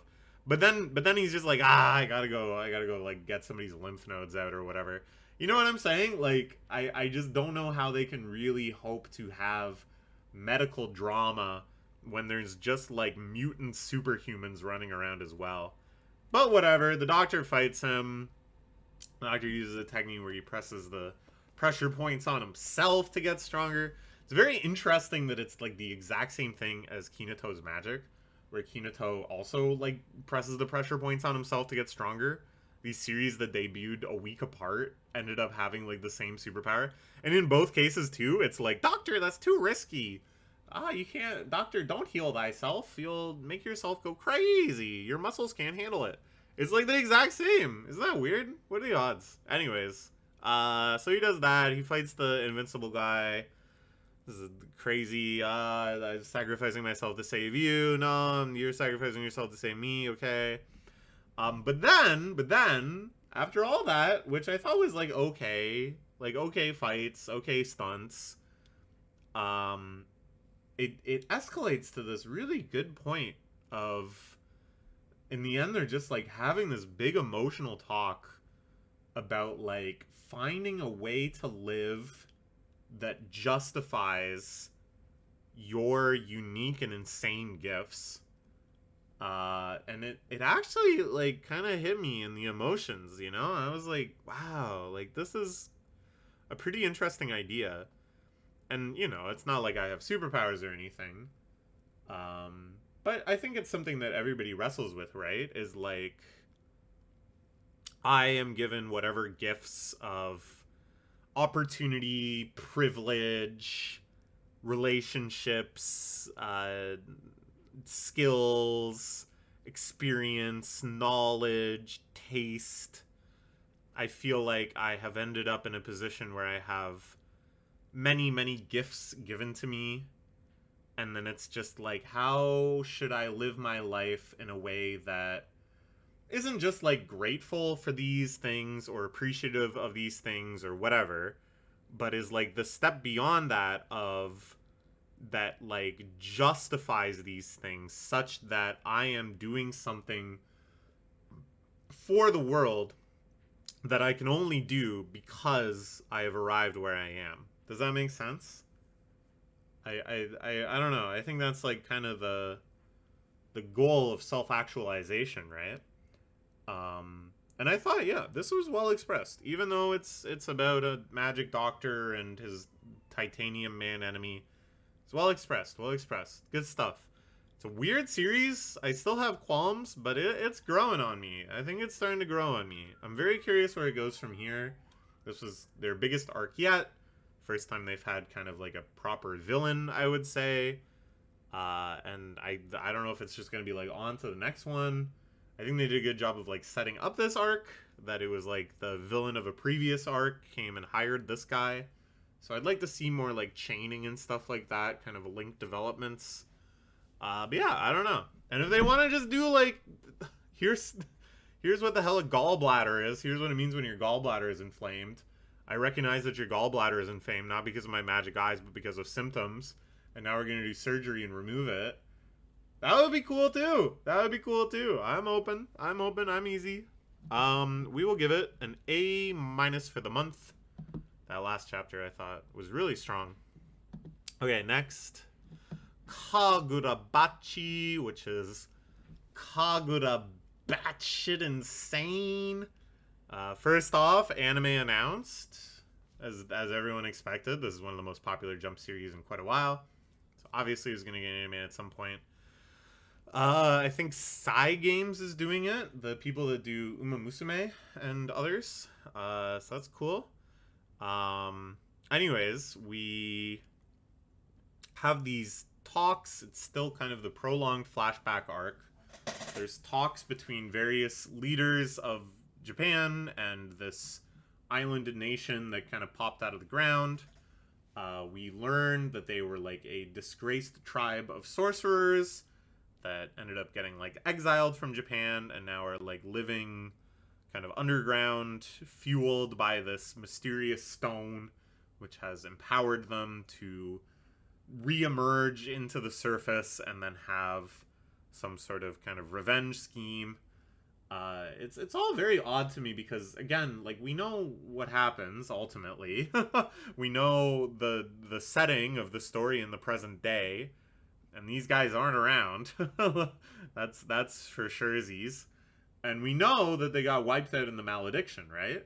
So it's like, we know that kind of like everything we're seeing is a prelude to that, which in the one hand is very, very exciting, because I'm sure when we see the malediction and we see, you know, the Japan's counterattacks using the sacred, the enchanted blades once they're created and all that stuff, it's like setting up a feeling of anticipation because we know things are gonna get even crazier than this. But it's like, shit is so crazy now. They have these talks between the representatives. The talks immediately devolve and break into violence. And then the violence is like so crazy high power level. The showdowns are so hectic and insane. Everybody on both sides has such insane powers that we're just seeing in such a rapid fire barrage. And it's like, I don't know, it's like both kind of a feeling of what is this doing narratively? I have no idea, because we know that they were going to go to war eventually, so there's like kind of no surprises here. And then we also know that like most of these characters are like dead and gone. Like only like Shishiba is around in the future. So it's kind of like, okay, who cares? But then there's just like so many hype moments and so much insane ideas behind these powers and just insane action sequences. And basically it's also just like, oh, okay, let's just enjoy this for what it is. And what it is just like they're able to throw all these characters at each other with full abandon, knowing that they don't need to like preserve or connect any of this to anything later. All these characters are just gonzo, you know? And which is exciting too, because then there's a lot of like genuine unknowns in this microcosm of the battle, right? We don't know who's gonna take out who's gonna be stronger than who, whatever. You can play with all that stuff so freely. So it's like, I get it, but I don't at the macro level. At the micro level, it is just a lot of fun. They're just doing all sorts of crazy shit, man. Throwing ships around. This awesome moment. I mentioned earlier, I'm rereading Bleach. Having a lot of fun with that. But in Bleach, a lot of the characters have powers. Like Aizen, of course, has the power of manipulating people's senses. Shinji and stuff can do that too. And so here it's like they introduce a character that has a power that manipulates senses. And before all of the kind of like beats that would normally have of, oh, you did this thinking it was that, and but really it's this, and oh shit, now you're killing your teammate, and gotcha there, you got me here, they like nip it in the bud like super dramatically, where he bites his own tongue off and was just like, well, I don't know if he says it because he bit his tongue off, but they're just like, oh, you immediately recognized that your senses were being tricked, so you just immediately bit your tongue off to break through and re-achieve mental clarity. And it was just like speculation, like you just thought that, basically. I really, really like that like subversion of order, like taking that kind of pattern and then just being like, no, you got it. I don't know. A lot of cool stuff. It's a little bit hard to track, I'll be honest, like, because these are all characters we're not super familiar with. And we kind of know, again, on the macro level, we're not going to be super consequential either. It's kind of just like a whole bunch of like, who is this? Oh shit, you know? Maybe that's just my own midwit status, but that's my kind of major complaint. Is just kind of the flow of it is a little hard to parse, but moment to moment, it's pretty sweet. We will give it an A+ for the month. Really, really crazy stuff. I think at the end of the day, it's like they've really built up a very unique style of action in this manga. And I think that is something a good mangaka recognizes, is like, oh, I'm actually, some part of my fan base is locked in and their favorite part is just the action. All right, sweet. I will find some good opportunities to just have a smorgasbord of action. And this is one. All right, next. Speaking of gratuitous action and relishing in it, Sakamoto Days had some pretty freaking sweet action. I called a character in Kagurabachi just now Shishiba, and I was thinking of the name of the character in Sakamoto's Days, which is actually Shishiba. So I don't remember who the hell the guy in Kagurabachi, what his name is, but whatever. Here we had a whole bunch of good stuff with Shishiba. His final battle, battling big electric guy, to death. Lots of good stuff. Some fake outs, some big, powerful, profound action things. Big swings back and forth. The gravitas. This is kind of Sakamoto Days at its best. This is what I like to see, is these types of like very choreographed, pretty long battles with lots of different set pieces and locations and stunts. And I really like Shishiba too. I just loved the idea of fighting with the ball peen hammer. But then he gets a sword and he's like even better with a sword. And it's like, why didn't she just always use a sword? And there wasn't even like a joke or an explanation or anything. It just kind of like happens. And I don't know, maybe like I forget something about his backstory or whatever that explains why he used the hammer. And then it's like, oh, well, now I'm done with my hammer. But that was sweet too. And then after all of that, we suddenly jump back to the siblings battle. Which is very odd. We spent a lot of time on this, like the Assassin Academy siblings versus the bad guy assassin siblings. It felt like it was kind of dragging on, and when they seemed to just like forget about it and move on to battles with like Order members and Sakamoto himself and stuff, I was like, oh, I wonder if that was like an editorial note. Hey, let's move on from this fight. Nobody's like feeling it. And I thought if we were going to return to it, it would just be in like post-talk. Like we would just see the aftermath of it or something. But no, we're right back into the swing of it. Again, it's like good action or whatever, but it's like these characters I think are just less fun and less interesting than some of the others. And the assassin siblings just haven't really been set up much at all. They just showed up and started fighting. But then Tenkyu, who I haven't updated these in a while, but there he is, shows up. That was cool too. I like that this is becoming sort of a three-factional thing where he is actually just trying to kill Shin, but that means tracking down Shin, and until he does that, he is kind of on their side. So that was nice too. Good little payoff there. I don't know. All good stuff. Not the absolute like best mode of the series, but I think very solid. It's like weird the structure of this. I don't know. I would love to be a fly in the wall that can speak Japanese during these like editorial meetings, because at times it's like step on the gas. Here's X/slur. Here's Sakamoto. Everything is happening. We're like near the end. And then it's like, oh, okay, we built up like a gap where everybody's excited and stuff. We got a bit of a lead. Okay, now let's go back and watch this. Now let's go back and watch that. I don't know. It's not like the craziest thing ever. Like other battle shonens have done this sort of thing. Bleach does this thing.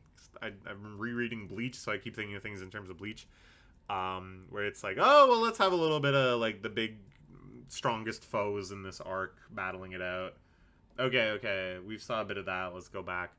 But here, I just feel so much like less deliberate. It kind of feels more like a negotiation, if that makes sense.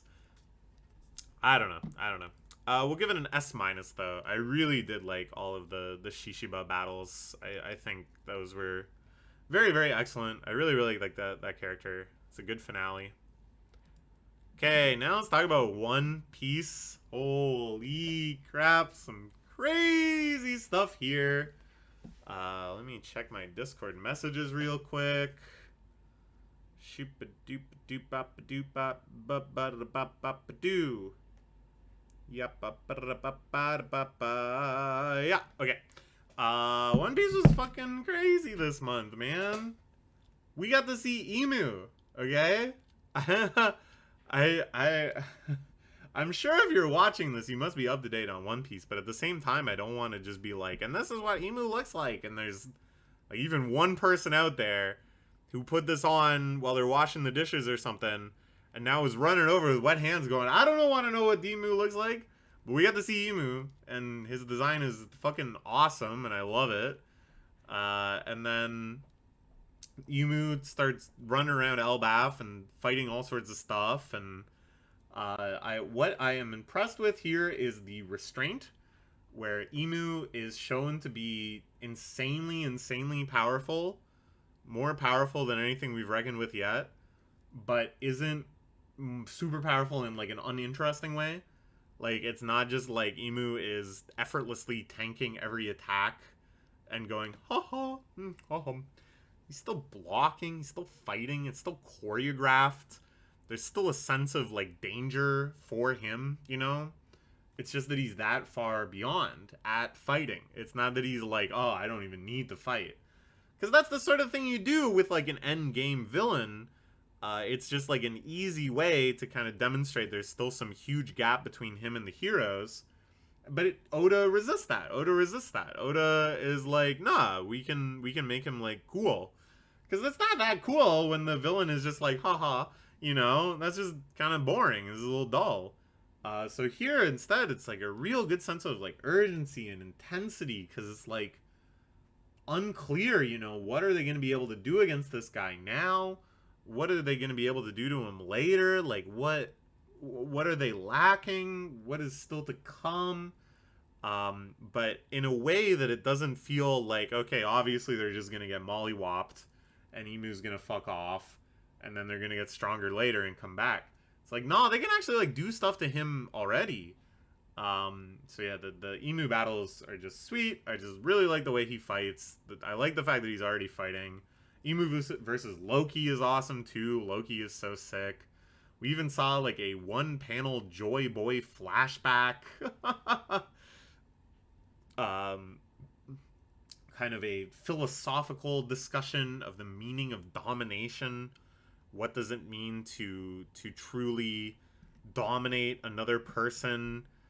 Domination is all about desire, like you desire for something, and then that desire is abused to dominate you.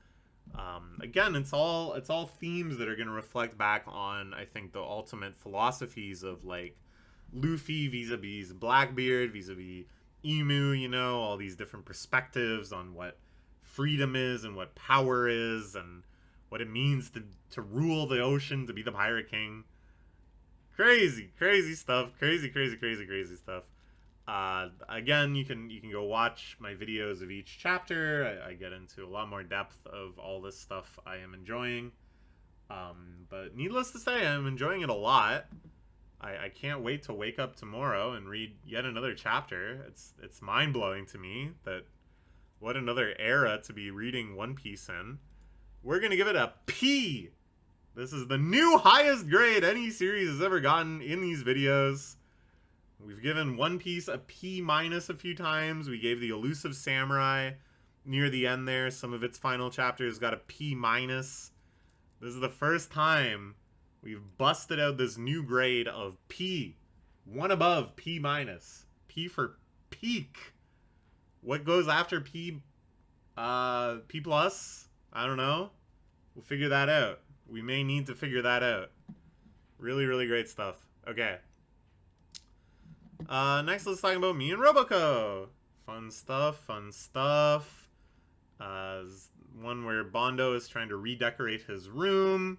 Just one of those kind of escalating train wreck sorts of chapters where he continuously adds things and it just drifts further and further away from any good sense. I kind of like, too, that they're using this as a way to parody different room trends through comedic exaggeration, you know. Sometimes Roboco has this sort of, like, very simplified, very silly social commentary in it, which is good. In the end, the punchline is that all of these room designs are never getting off the ground because Bondo has a massive wall-to-wall bookshelf full of issues of Jump, and he can just not ever give up on those. I love it. I wish I had it too. Maybe if I become ultra wealthy, I will have a Jump room of my own. Then the next chapter, they go on this adventure in the Jump office. This was very fun.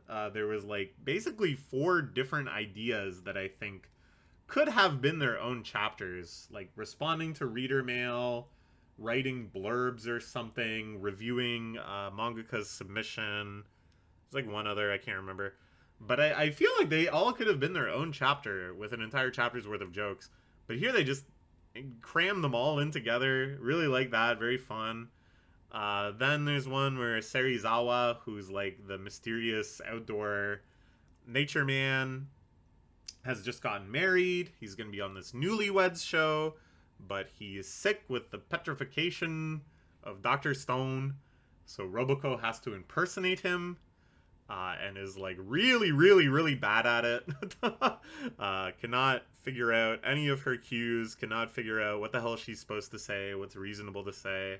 I love all these chapters where Roboco is just like beyond imagination bad at something. I think is always really funny to me. Because I don't know. It's just such a core element of her characters is this unearned confidence and enthusiasm and total incompetence. Very, very good. And then finally, a great, great chapter where all the kids are stranded on a desert island. It's a double parody of Dr. Stone, again, with some petrification jokes and stuff. But then is also largely an extended parody of Skypiea in One Piece, the Skypiea arc. It's like a very beat-for-beat parody at times.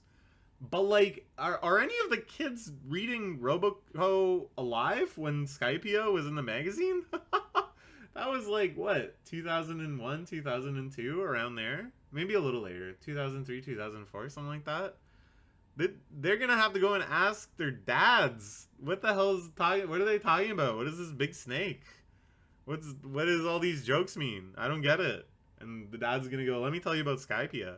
But then they kind of make a joke about that too, that Bondo is like worshipped within the tribe. They call him the storyteller, and he's just telling everybody what happens in One Piece. And I felt like that was almost like a little bit of a meta commentary on this idea that One Piece has been running since like 1997, which is a lot longer than most people have been reading it. And that probably a lot of them have just started reading it at some point and haven't gone through and reread everything and just have kind of a vague sense of what had happened in those early arcs. And that there probably is among the kids like storytellers that are like, well, I think this guy Tuban Clay is going to show up. You want to hear about Tuban Clay? Yeah, tell us the story of Tuban Clay. I don't know. Maybe I'm being naive. Maybe kids just go read the wiki, you know? Maybe kids do read the whole thing regularly. Maybe kids go back and watch like the anime recap movies or something, which are also kind of designed to fill this gap. But I don't know. I like that idea. I like that idea of like early One Piece kind of being like shrouded in mystery for some of these kids, and how exciting it must be when they get an opportunity to go back and reread it and be like, oh my god, dude, oh shit, oh that's what Buggy was doing. Whoa, they actually like fought Buggy. That's crazy. You know? I don't know. I like it. Great chapter. Just very, very fun.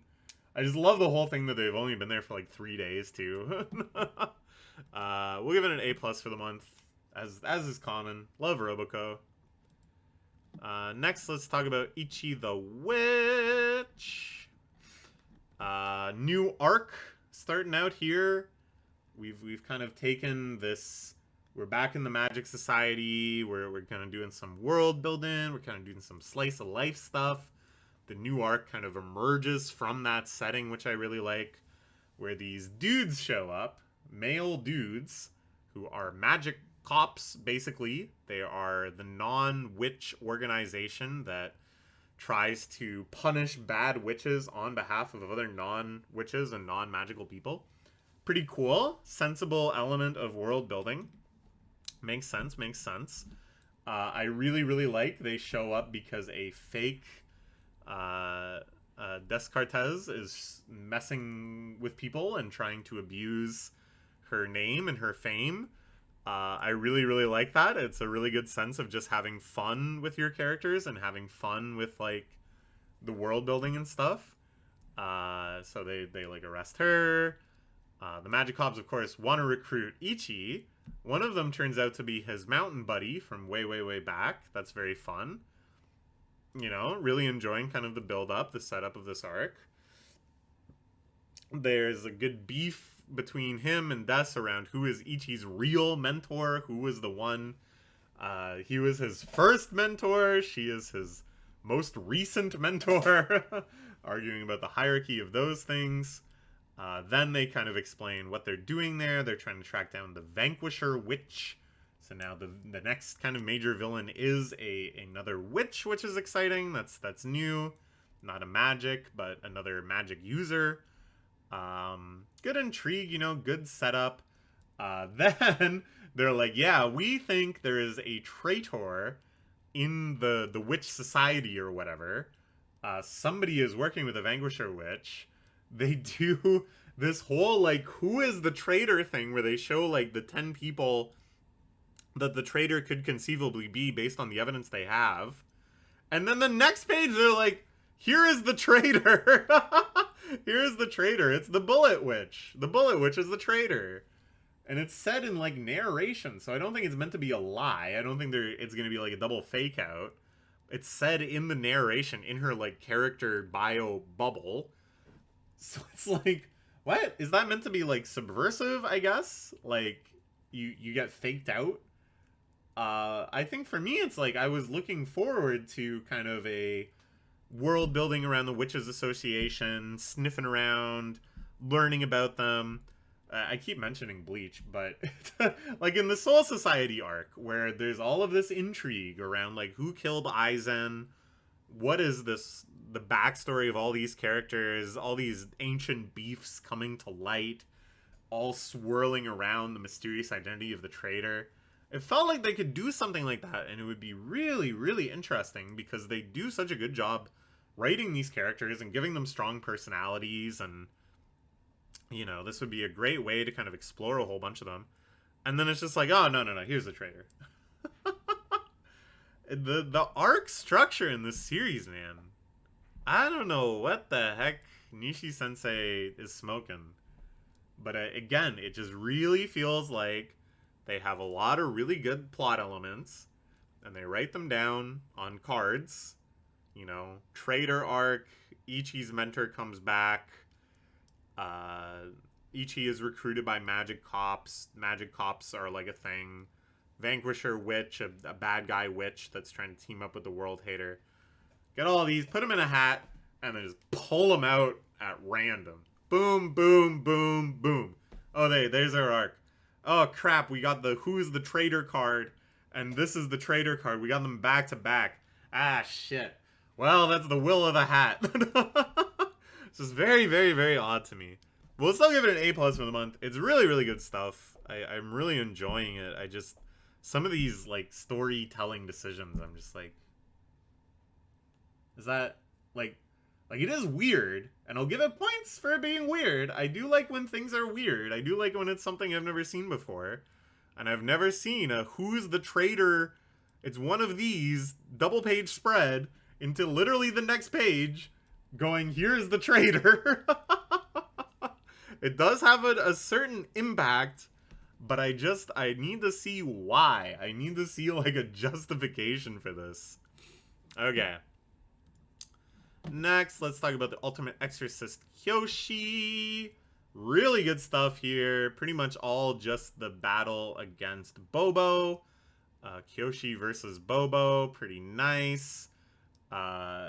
He turns out to have a power where he has lent his power to hundreds of other demons, and then he can, like, call back his loan with interest, basically, to receive their power. This is all explained to Kyoshi, going, I'm sure you figured out, but blah, blah, blah. And then Kyoshi is like, thanks for telling me. I like that. Good little joke.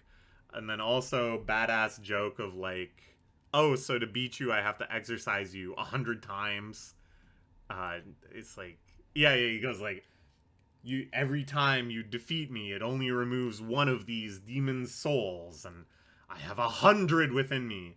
And Kyoshi goes just like, all right, I have to exercise you 100 times then. And then they start, like, counting down, you know, sick. Really great action. I kind of wish there was, again, more strategy, a little more like puzzle solving or whatever. But I do get that this series usually does a good job with that stuff. And then here it's kind of a subversion because it's like, okay, Kyoshi realizes there is no answer but just doing it 100 times, which is pretty fun. Just really, really solid action. So I don't really mind that it's a little insubstantial. Then brief backstory of Bobo, which is fun. Some hooks for future arcs, introducing the story of his mom, who's like a lower level demon, but teaches his father about compassion and all this stuff. They do a good thing here, where they have his little flashback, but in that flashback, they leave a couple hooks for world building. They leave a couple hooks for future plot lines and stuff. And I really, really respect that. That's something that far too few, I'm losing it. I think we're almost done. Far too few flashbacks these days have that kind of depth to them, have that kind of like multi-purpose intrigue. Then he does another power-up, and he looks pretty freaking awesome. I complained before that the series has too many like cool dudes, that all of the villains and stuff are just kind of like humanoid, cool-looking motherfuckers.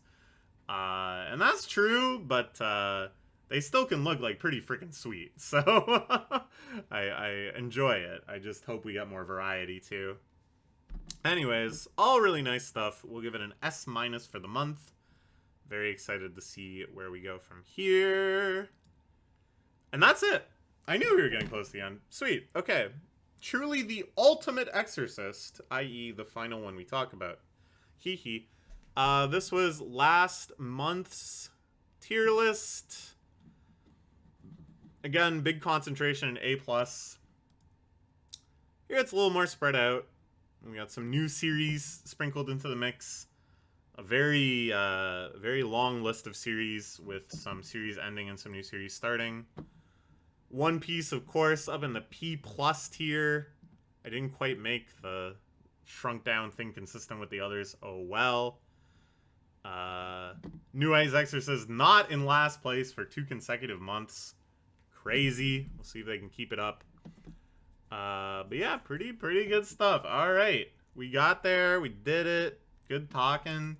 And I'll see you tomorrow morning for a new chapter of One Piece. Bye bye.